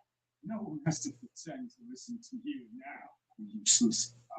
Moira doesn't argue. Instead, she lashes out with her whip, driving its blade straight into his throat. She pulls it back and watches as he collapses, choking on his own blood. With Kerr dead, she takes control and orders the guards to continue to search and kill whoever is responsible. Realizing the danger, the princess searches for a way out. Suddenly, 3 fighters corner her. They attack, and she takes a cut to the arm. She fights back fiercely and manages to break free, but they pursue her relentlessly. When they refuse to back down, she turns and kills 2 of them with swift, precise strikes. But more guards are already closing in from below, while the last fighter continues chasing her from behind. Thinking quickly, she rips off her pearl necklace and scatters the pearls across the floor. The guards rushing toward her slip and crash into one another, giving her just enough time to escape. Another guard swings into her path, but she overpowers him, slashing his leg, tying it with a rope, and leaving him hanging in the stairwell. More guards attack, but she cuts them down one by one. Another guard charges at her with a massive hammer. She grabs a shield, blocking and dodging his blows until she manages to drive her blade into him. Despite her efforts, she is soon overwhelmed. Guards surround her on all sides. A blade slices across her waist, and she cries out in pain but refuses to fall. In a desperate move, she grabs one of the guards and leaps off the level, using his body to cushion her fall as they crash onto a lower floor. Another guard jumps after her but lands badly. She briefly exchanges an awkward laugh with the guard before they both rush to attack. She strikes him in the leg and escapes again. She then runs into the fittest guard from earlier, who is too exhausted to even look up, and he stumbles past her without realizing she's there. Still being chased, she spots a flag hanging outside a window. With no other choice, she leaps out and grabs it. Using the fabric, she swings along the castle wall, builds momentum, runs along the surface, and crashes through another window into an empty room. Inside, she finally pauses and notices her wounds bleeding badly. She hides in a closet, tears a piece of her clothing, and begins to bandage herself. As she does, another memory surfaces. She recalls overhearing her parents discussing her marriage to Julius. Her mother had begged the king not to force their daughter into marrying a stranger, but the king insisted they had no choice. Without a male heir, marriage was the only way to secure the throne. Unable to stay silent, the princess had burst in, dressed as a warrior, blade in hand, pleading with her father to let her prove herself. Let me train as a knight instead. To see you this way Come again. on, if you could just let me show you. Enough! You are old enough now to understand. This kingdom has no heir. We are all vulnerable, every last one of us, until the successor is in place. But I can be the successor. You're my child. You do not honestly think that I would send you off to die, or worse, at the hands of some Now barbarian? you're selling into the bedroom of a man I barely know. He is an honourable daughter of good family. I'm not a piece of property to be traded. I credited you with more maturity than I should have. Now I see that you are just an impetuous girl who only thinks about herself. This kingdom is relying on you. You will find it in yourself to do your duty. The The memory fades, and she returns to the present. Suddenly, she hears someone entering the room and quietly approaching her hiding place. She lunges and pins the person to the ground, only to realize it's Lynn. Relieved, Lynn tells her she was searching for her and is glad they found each other. Seeing the princess's injuries, she quickly tends to her wounds. Lynn explains what happened. Julius's forces had infiltrated the castle in the dead of night, catching everyone off guard. The king's guards were overwhelmed, and no mercy was shown. Lynn admits she was one of the few who managed to escape and hide. The princess, filled with guilt, insists she must save her family. Lynn tells her they are being held in the keep. There is only one unguarded way in, through the sewers, accessible via the kitchen. The two of them set off to rescue the royal family. When they reach the kitchen, they spot several of Julius's guards inside. They move in quietly, planning to strike by surprise. Inside, the guards are harassing a female servant. The women signal the cook to slip away as they take position. But just as they're about to act, Lynn accidentally knocks something over, creating a loud noise that alerts the guards. The princess steps out. One guard charges at her, but Lynn quickly takes him down with a frying pan. The servant escapes as the remaining guards turn their attention to the two women. A fierce fight breaks out. The princess and Lynn fight with skill and creativity, using whatever they can find. Within moments, they take down two of the guards. The last one leaps into the air when suddenly a whip lashes out, wrapping around his ankle and yanking him backward. He crashes to the floor, clearing the way for Moira's dramatic entrance. She mocks the princess, saying all of this chaos could have been avoided if she had simply played the helpless role expected of her. Then she strikes. Her whip cracks through the air. With its reach and speed, they struggle to get close. Moira wraps the whip around Lynn's wrist and slams her to the ground. Then she redirects it, coiling it around the princess's neck. She throws the whip over a hanging metal hook and pulls tight, lifting the princess off the ground and choking her. Lynn rushes to intervene, but Moira fends her off while tightening her grip, slowly strangling the princess. Just when it seems over, Lynn manages to land a solid hit. Seizing the moment, Lynn pours oil into the chimney, igniting a burst of flames that forms a barrier between them and Moira. They run. Reaching the entrance to the sewer, Lynn urges the princess to go on alone while she stays behind to hold Moira off. The princess descends into the tunnel. The passage leads her straight to the keep. There, she finds 3 guards drinking and gambling, while her family is locked away nearby. She storms in, grabs a cup from one of them, and drinks it in one go. The guards freeze in confusion, trying to process what they're seeing. As soon as she's done, one of them reaches for her, but she knocks him out instantly. The others attack, but she moves faster, outmaneuvering them with ease. Within seconds, all 3 guards lie defeated on the ground. Her family watches in disbelief. The princess frees them and begins leading them to safety. A hidden guard appears and strikes her hard on the head. When she regains consciousness, she sees her family captured once again. Julius enters, accompanied by Moira, who drags in a bloodied Lynn. Julius doesn't hide his disappointment. He mocks the princess, blaming her for all the chaos. In response, she shows no fear. Julius reminds her that she was meant to be his wife, and begins outlining his twisted plans for the kingdom. You were born to be my wife. I look forward to it. Oh, you do? At your side, every day, at your service every night. It's like something out of a fairy tale. For me. For me. A nightmare. You learn to sleep with one eye open, to never turn your back.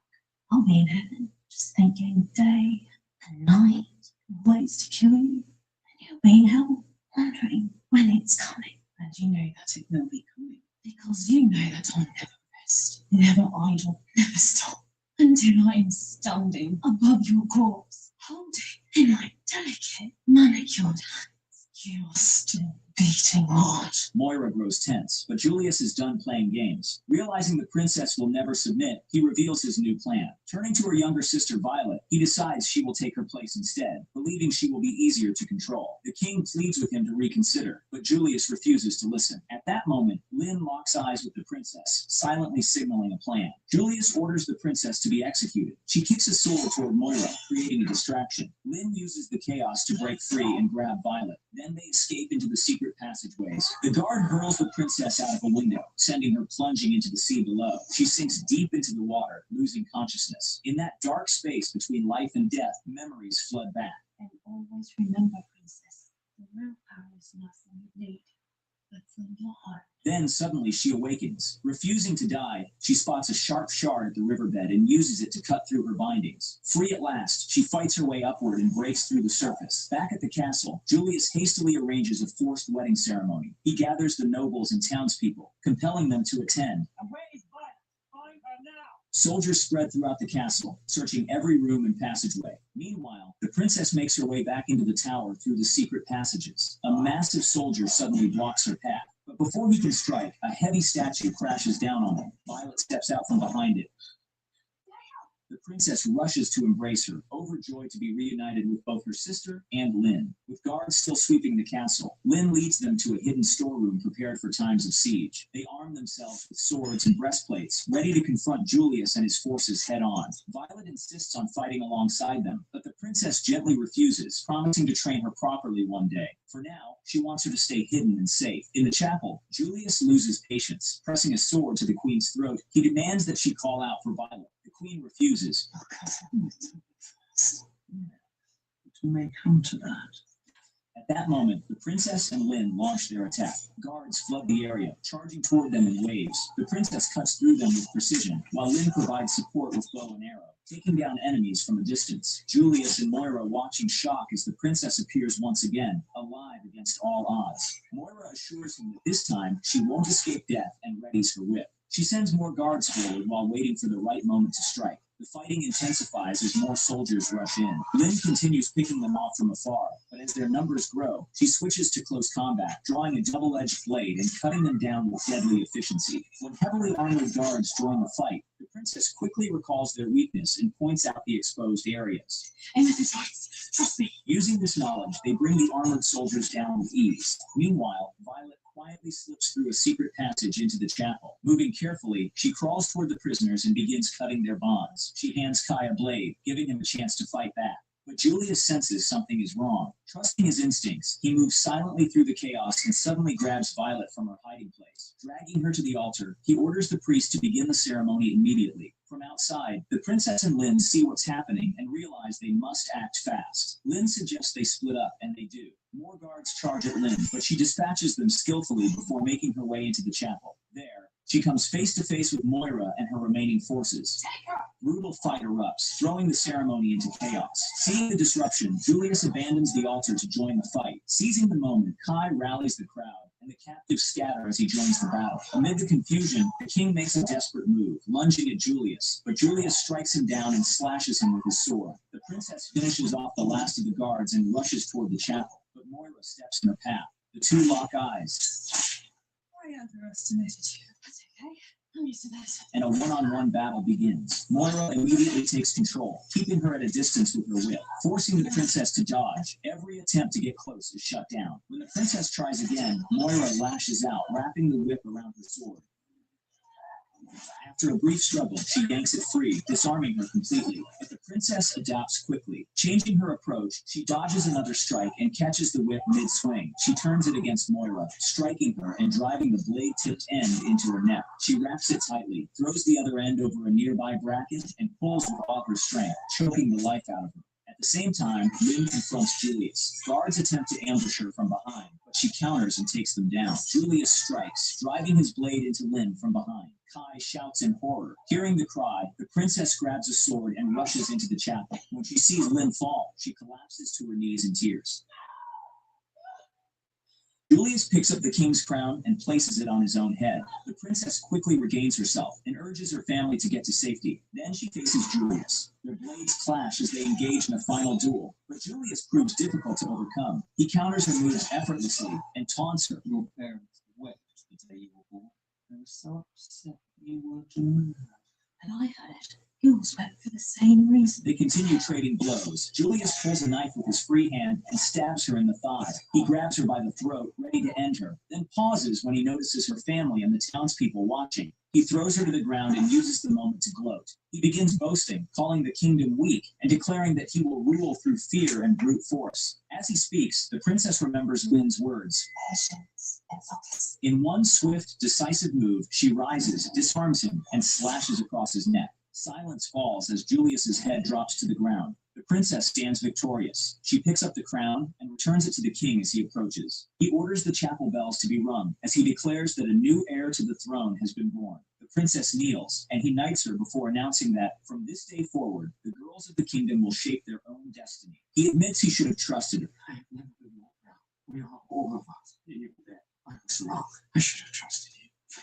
Then he helps her to her feet and presents presents her to the people as their future ruler. The crowd erupts in cheers. Amid the celebration, she spots Lynn. Overcome with relief, she rushes to embrace her. Lynn smiles and tells her she did it. The kingdom celebrates its victory, and somewhere in the background, the exhausted fittest guard finally reaches the bottom of the stairs, completely unaware it's already over. The only survivor of Julius's gang, all because he was too busy doing his cardio. Hey,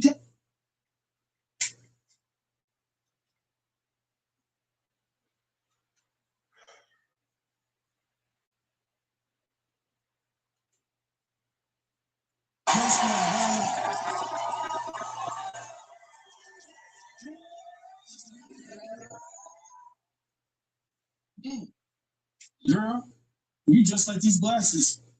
Shape where you need to be. And if you sit on my face, I can see you coming.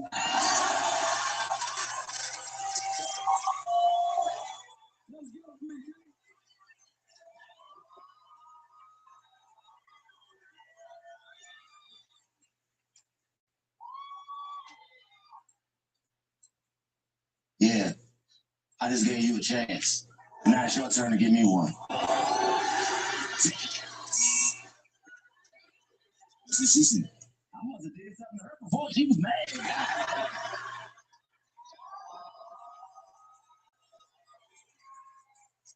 Hey, baby, what's your name? I'm Kayla. Well, you could call me FedEx in the rain, because I'm going to leave that box wet. FedEx in the rain. That's what we talking about, FedEx in the rain.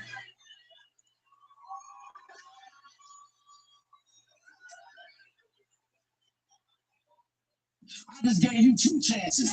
Now it's your turn to give me one.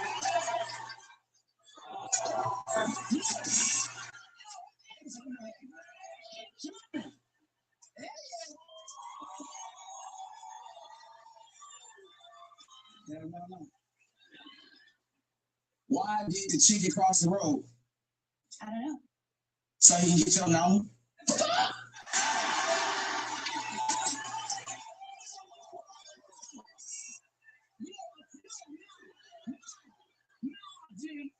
We are empowering her. She's making some good decisions to me. You hear me? Hey, it sound like you trying to get some. What's going on? You should have heard at me. What's up? You tell me. It looks like I got that option.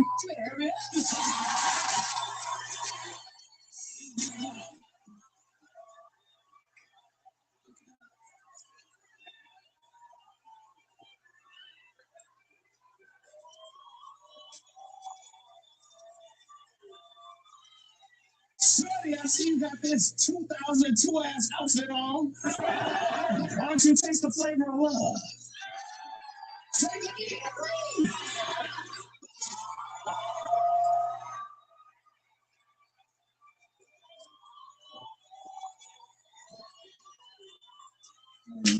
Excuse me. You know I'm known for getting in trouble for always running my mouth all over the place. So how about we go get in trouble and let me run my mouth all over the place?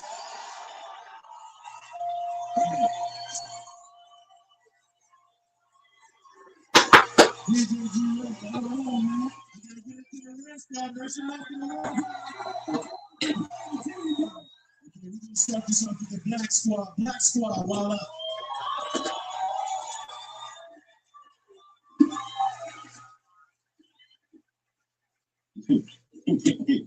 You remind me of my favorite gas station. Because you are a QT. I got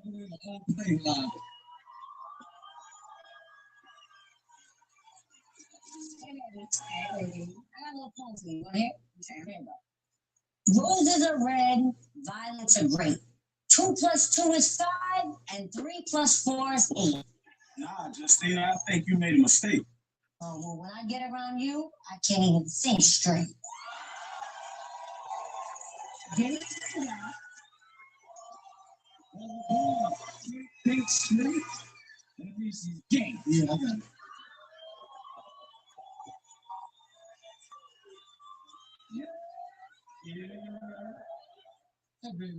Hello. Damn. You ain't say me nothing. No. Drank the whole milkshake. Not one time. Damn. But you left the burger. Oh, you want a different Big Mac inside of you.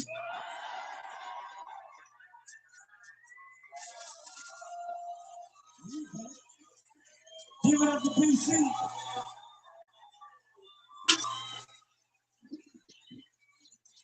Take no Listen, I see you got the balls on your head. Can I put my balls on your head?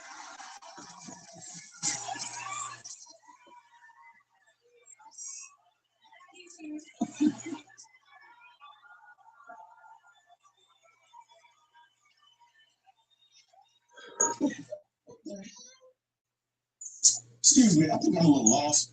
I put water park in my GPS, and for some reason, they keep bringing me here.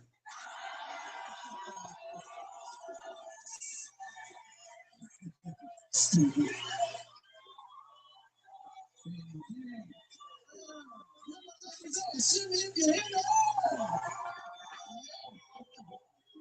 Listen, I'm just keeping it simple, okay?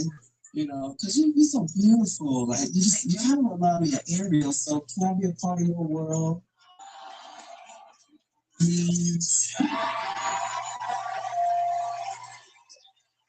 Talk to her nice, Antoine. Yes!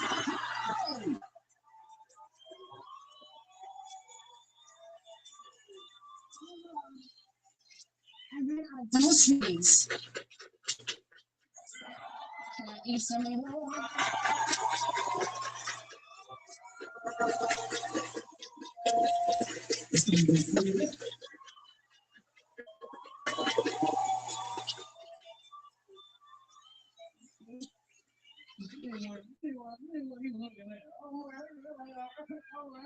Oh, you ain't like that last joke I came up with, huh?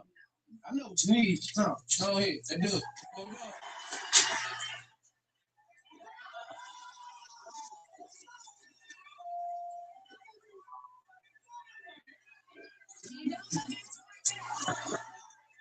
Give it up for one star.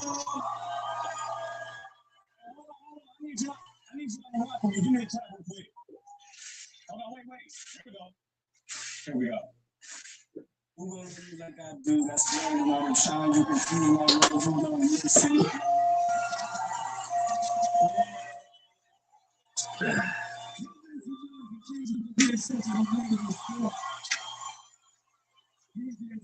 Come on. I gotta get into the black spot. Make sure it's the black spot. Red squad. Voila. I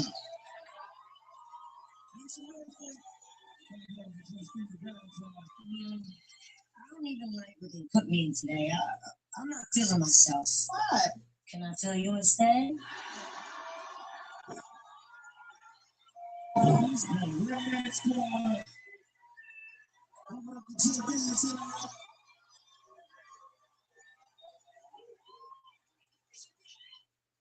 So I'm the new Amazon man. Okay. Would you like me to drop it off in the front or in the back?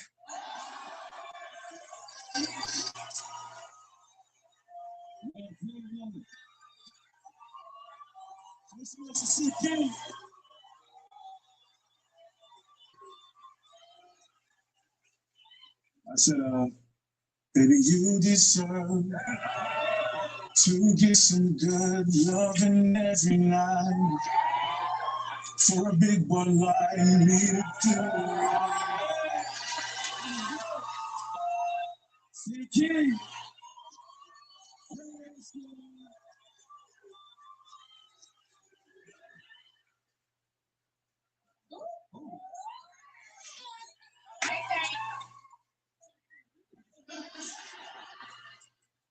Do you believe in love at first sight, or should I walk by you?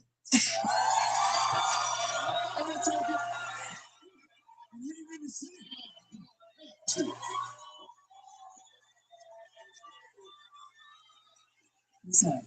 Hey. So if I flip this coin, right? What's the chance of me getting it?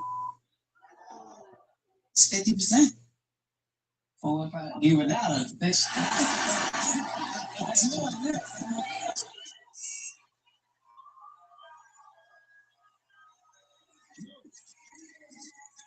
Thank you.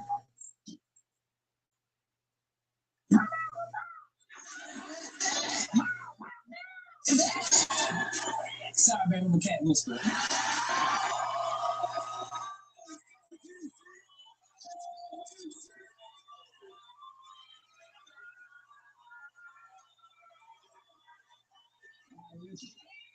I usually don't tell women this on the first date, but you beautiful, so I'm gonna go ahead and let you know my secret. I'm a superhero. Well, technically, I'm not a superhero. I just work for a superhero.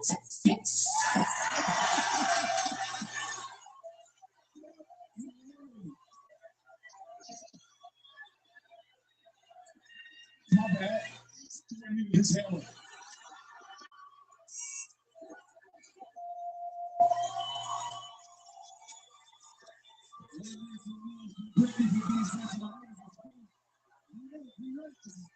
I gotta give it to the rest.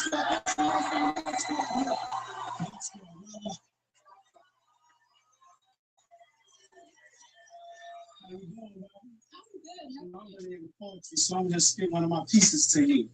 You know, baby, you make me smile. You make me cheese. Your intellect and your spiritual connection make me want to get down on one knee. I mean, I'm just trying to let you know. Like, my mama told me to pray if it's meant to be. So I just want to ask you today, baby, you got some weed?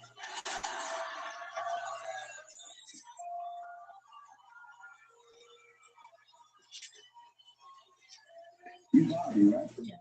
You know, I was just looking at your Instagram and I see you braid hair. Yeah. You really good too.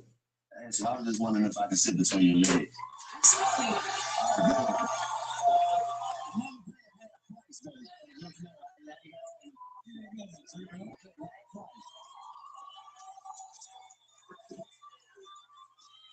Absolutely.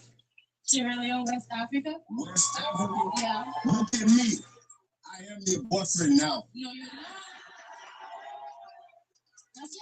No, I was just gonna come up here and tell you I can help your grandma get their green card. It's okay. I'm grateful.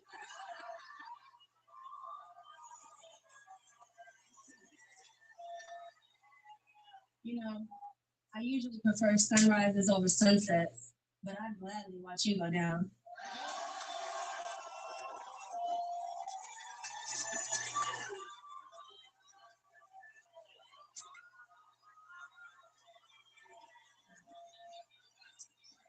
My man is very proud of me. He is. I've been in America selling out, dating white women for many years. Finally, I'm taking home the freedom Zamunda. That's so sexy, dog. We make love. You have to sleep with the lights on. You turn the lights on. You're like, where you at? No, where you at? No, where you at? Is there any other contact you see on flight? Pick one.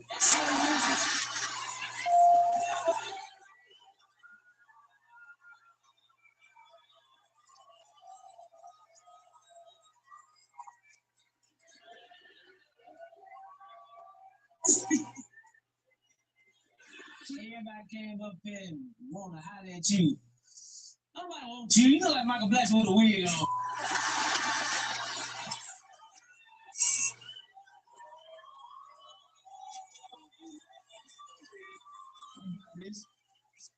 You said you from Africa, right? Yeah.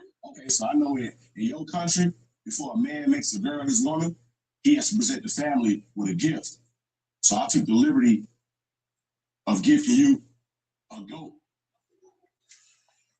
That.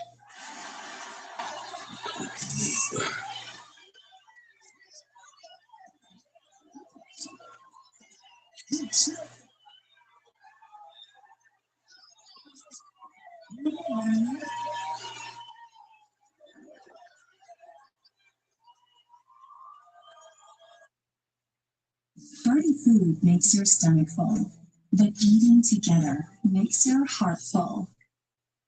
You leave home. We're looking for a house closer to everything. It's easy to find a home closer to what's ever close to your heart. You always like Realtor.com. My secret to confidence, that starts at European Wax Center.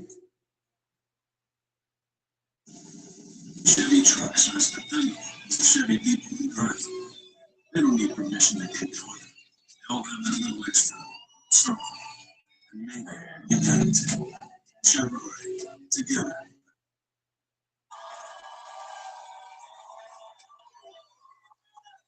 Is it true?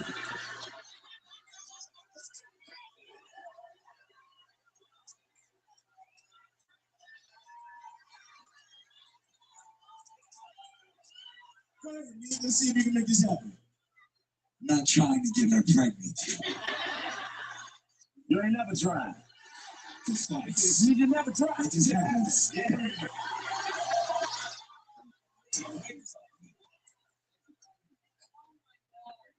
Is it true that they say the darker the berry, the sweeter the juice? Yes, absolutely. I'm trying to be on a juice cleanse.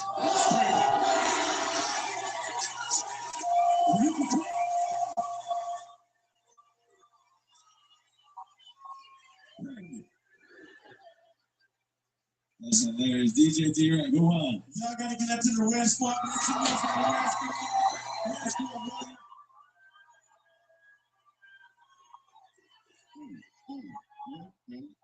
Look at you. Look, you remind me of Bobby Valentino and Sammy's verses.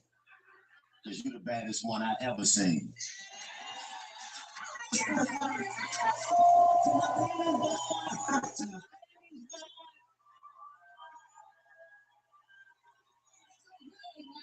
That's how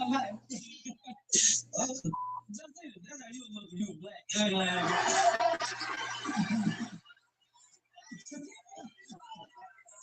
Here we go.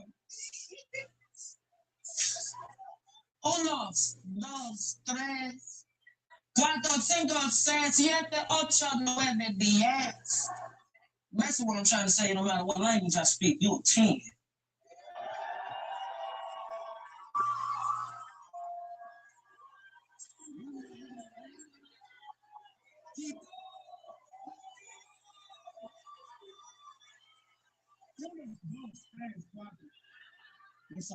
You know, they say a man that can dance is better than that, right?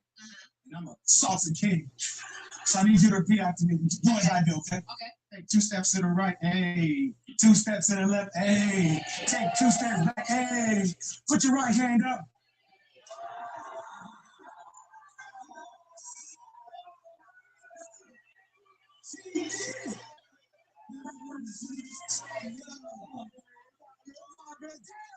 Girl,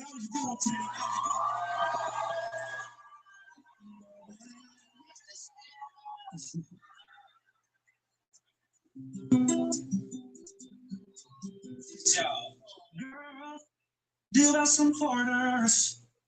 Do you? I don't. Do you got some nickels and dimes? I don't. Because I told my mom I'd call her when I met my future wife.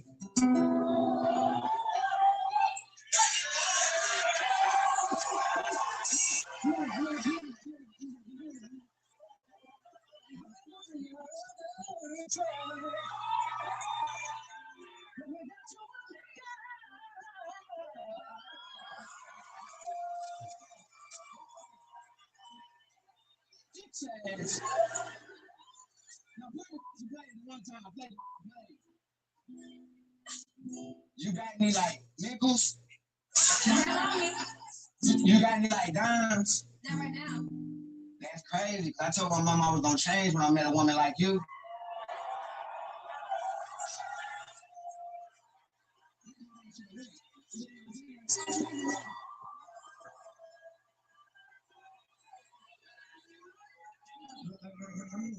Since you look so sweet, I decided I'd do a poem for you. I got a poem. Roses are red, violets are blue. Let's have sex.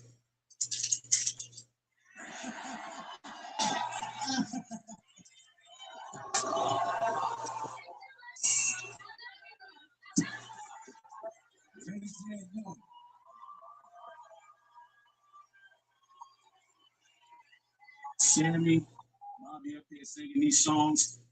That's not even the #1 hit single they singing. I got one for you. Ready? I'm a gigolo, spinning like a doll, and I wear my joystick weeks in a row. That's Nick Cannon, you know you gotta go. I'm certain, slowly. He might fire you if that green don't stop.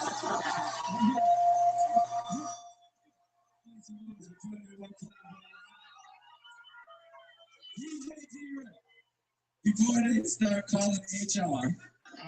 Hold on. I gotta get into the real squad. Make some noise for the real squad.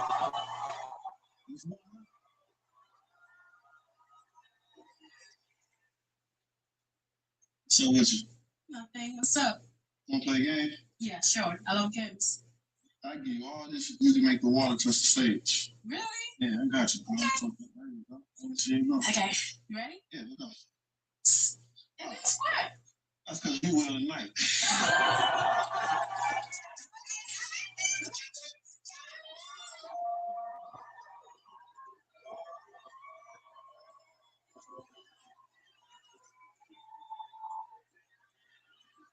Excuse me.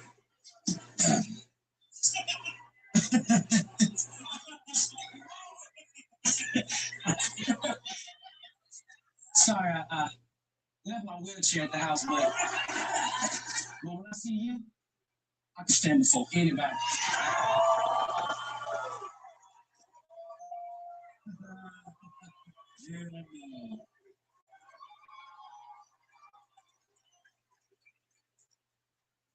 Oh my God, that is perfect. You got a green thumb. Yes, I do. So that means you won't have a problem with me planting my seed in your garden. She's nasty.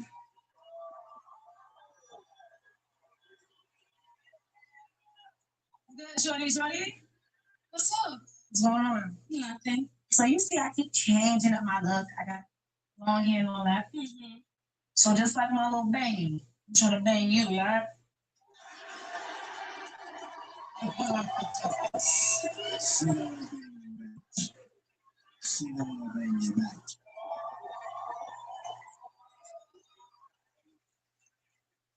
Excuse me. How you doing, beautiful? I really need your help. There's a vending machine in the back, but I'm trying to get the snack out of. I ain't got enough change. I only got 90 cents. So all I need is a dime.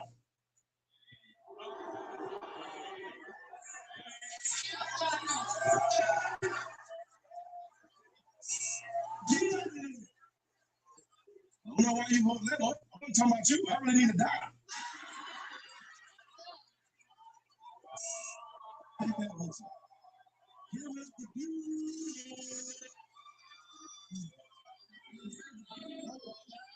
Yeah, man.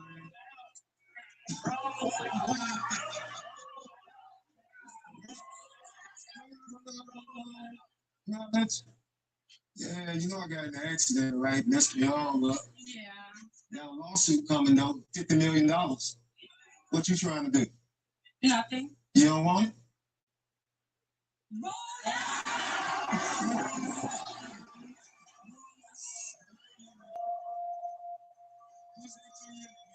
This. I gotta get up to the red squad. Make some noise for the red squad, y'all.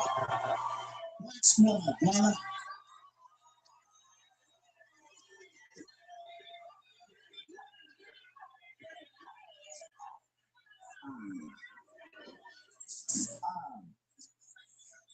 Man, I'm sorry. I've been taking driver's classes, because trying to improve my driving skills. And I know how to pull in. I was wondering if you could teach me how to pull out.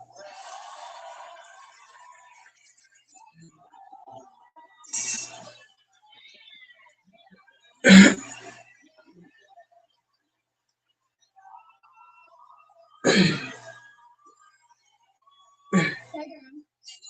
you doing? I'm good. How are you? You trying to be friends? Hey, girl. Okay, good, because my friends call me Danny, but you can add the link.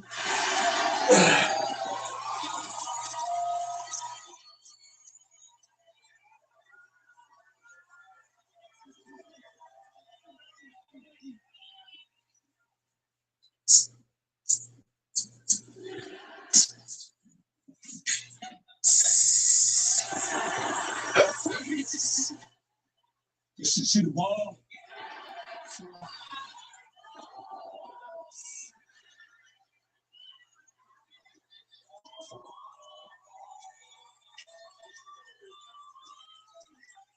Hey, baby. What's up, Luke? I'm feeling it for Nick today. So can I feel it for Nick tonight?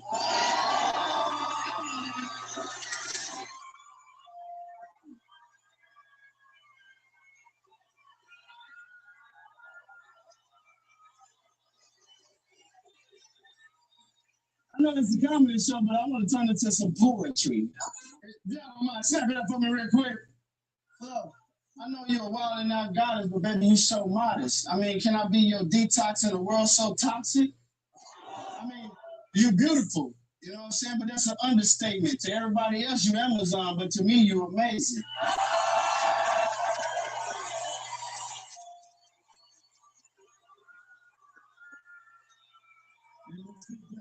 Yes. Ladies, relax.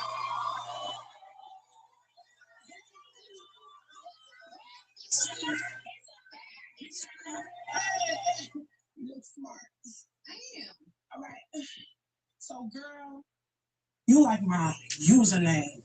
Because when we pass words, you going to let me stick this log in.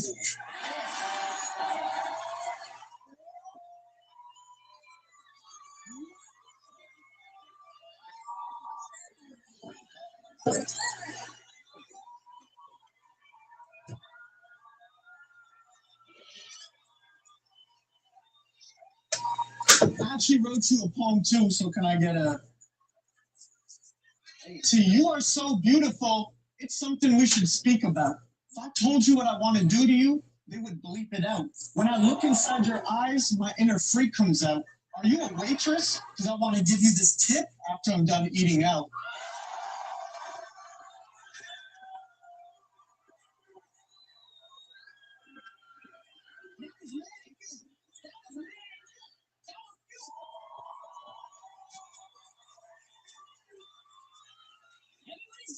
So get up in the poems too. You ready?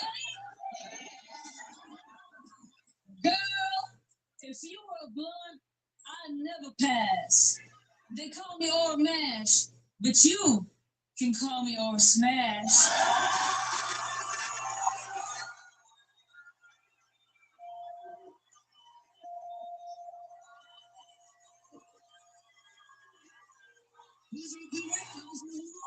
It's real close, but I gotta get out to the ladies. Make some noise for the ladies.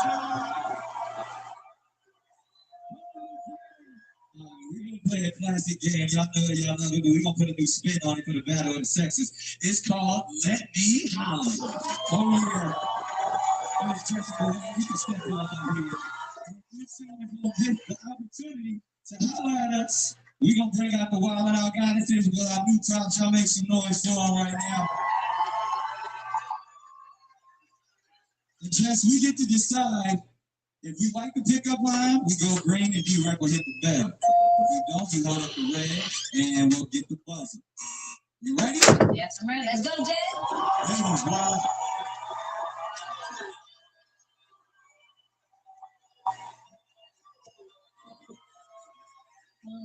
Can we come together real quick? All right. Now, can we together real quick?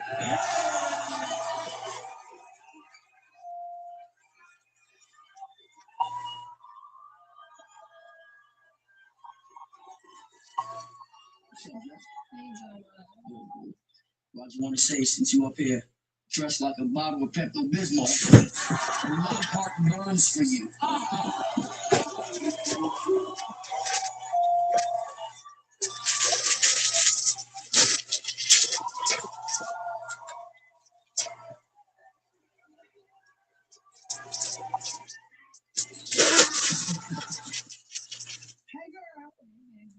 I want to treat you like my bra. I want to give you full support. I was wondering if you wanted to get together like my titties and hang.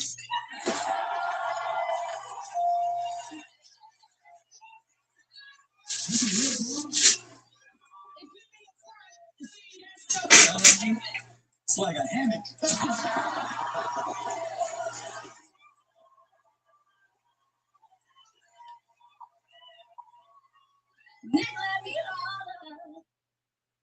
Old Spice Gentleman's Body Wash, full of vitamin B3. B3.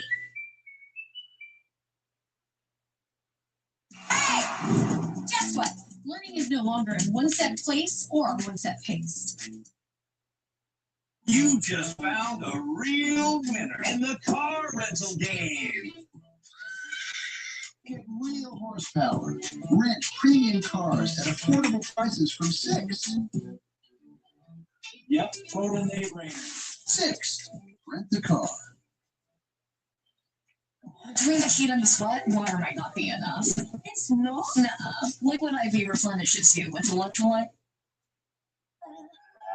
To brand new upgrades, you can use Thank you.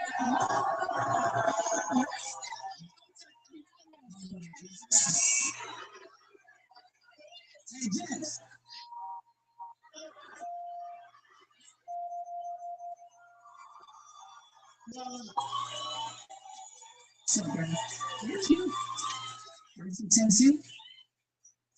I'm 10, you say you too. Oh, no, I'm good at that. Because I'm trying to be like Kentucky and get on top of you.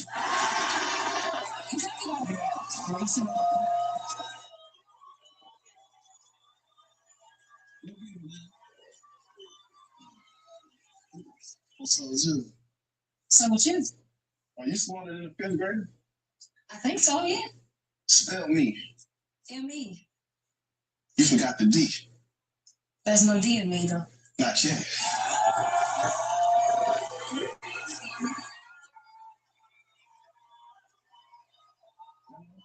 Yeah, right now, getting your money. No trip. Yeah. Hey, you gotta quit calling me, man. Threatening with the physical violence. This is enough, man. All right. I love you, Mom. I'll call you back. Oh, cut. Yeah, y'all gotta cut. Her phone going off in the back of her dress. It ain't. I swore that ass was calling me.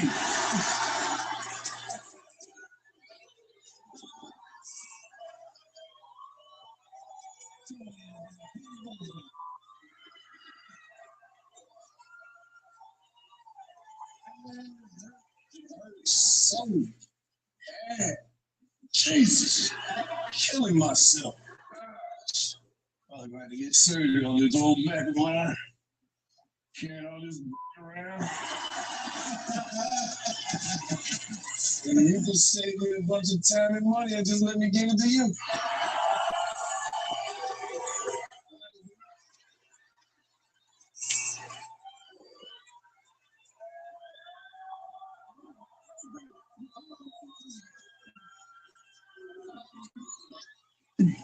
Big wing direct. Come here. Come here. No, come here. Come. Huh? You see how easy it was to make you go both ways?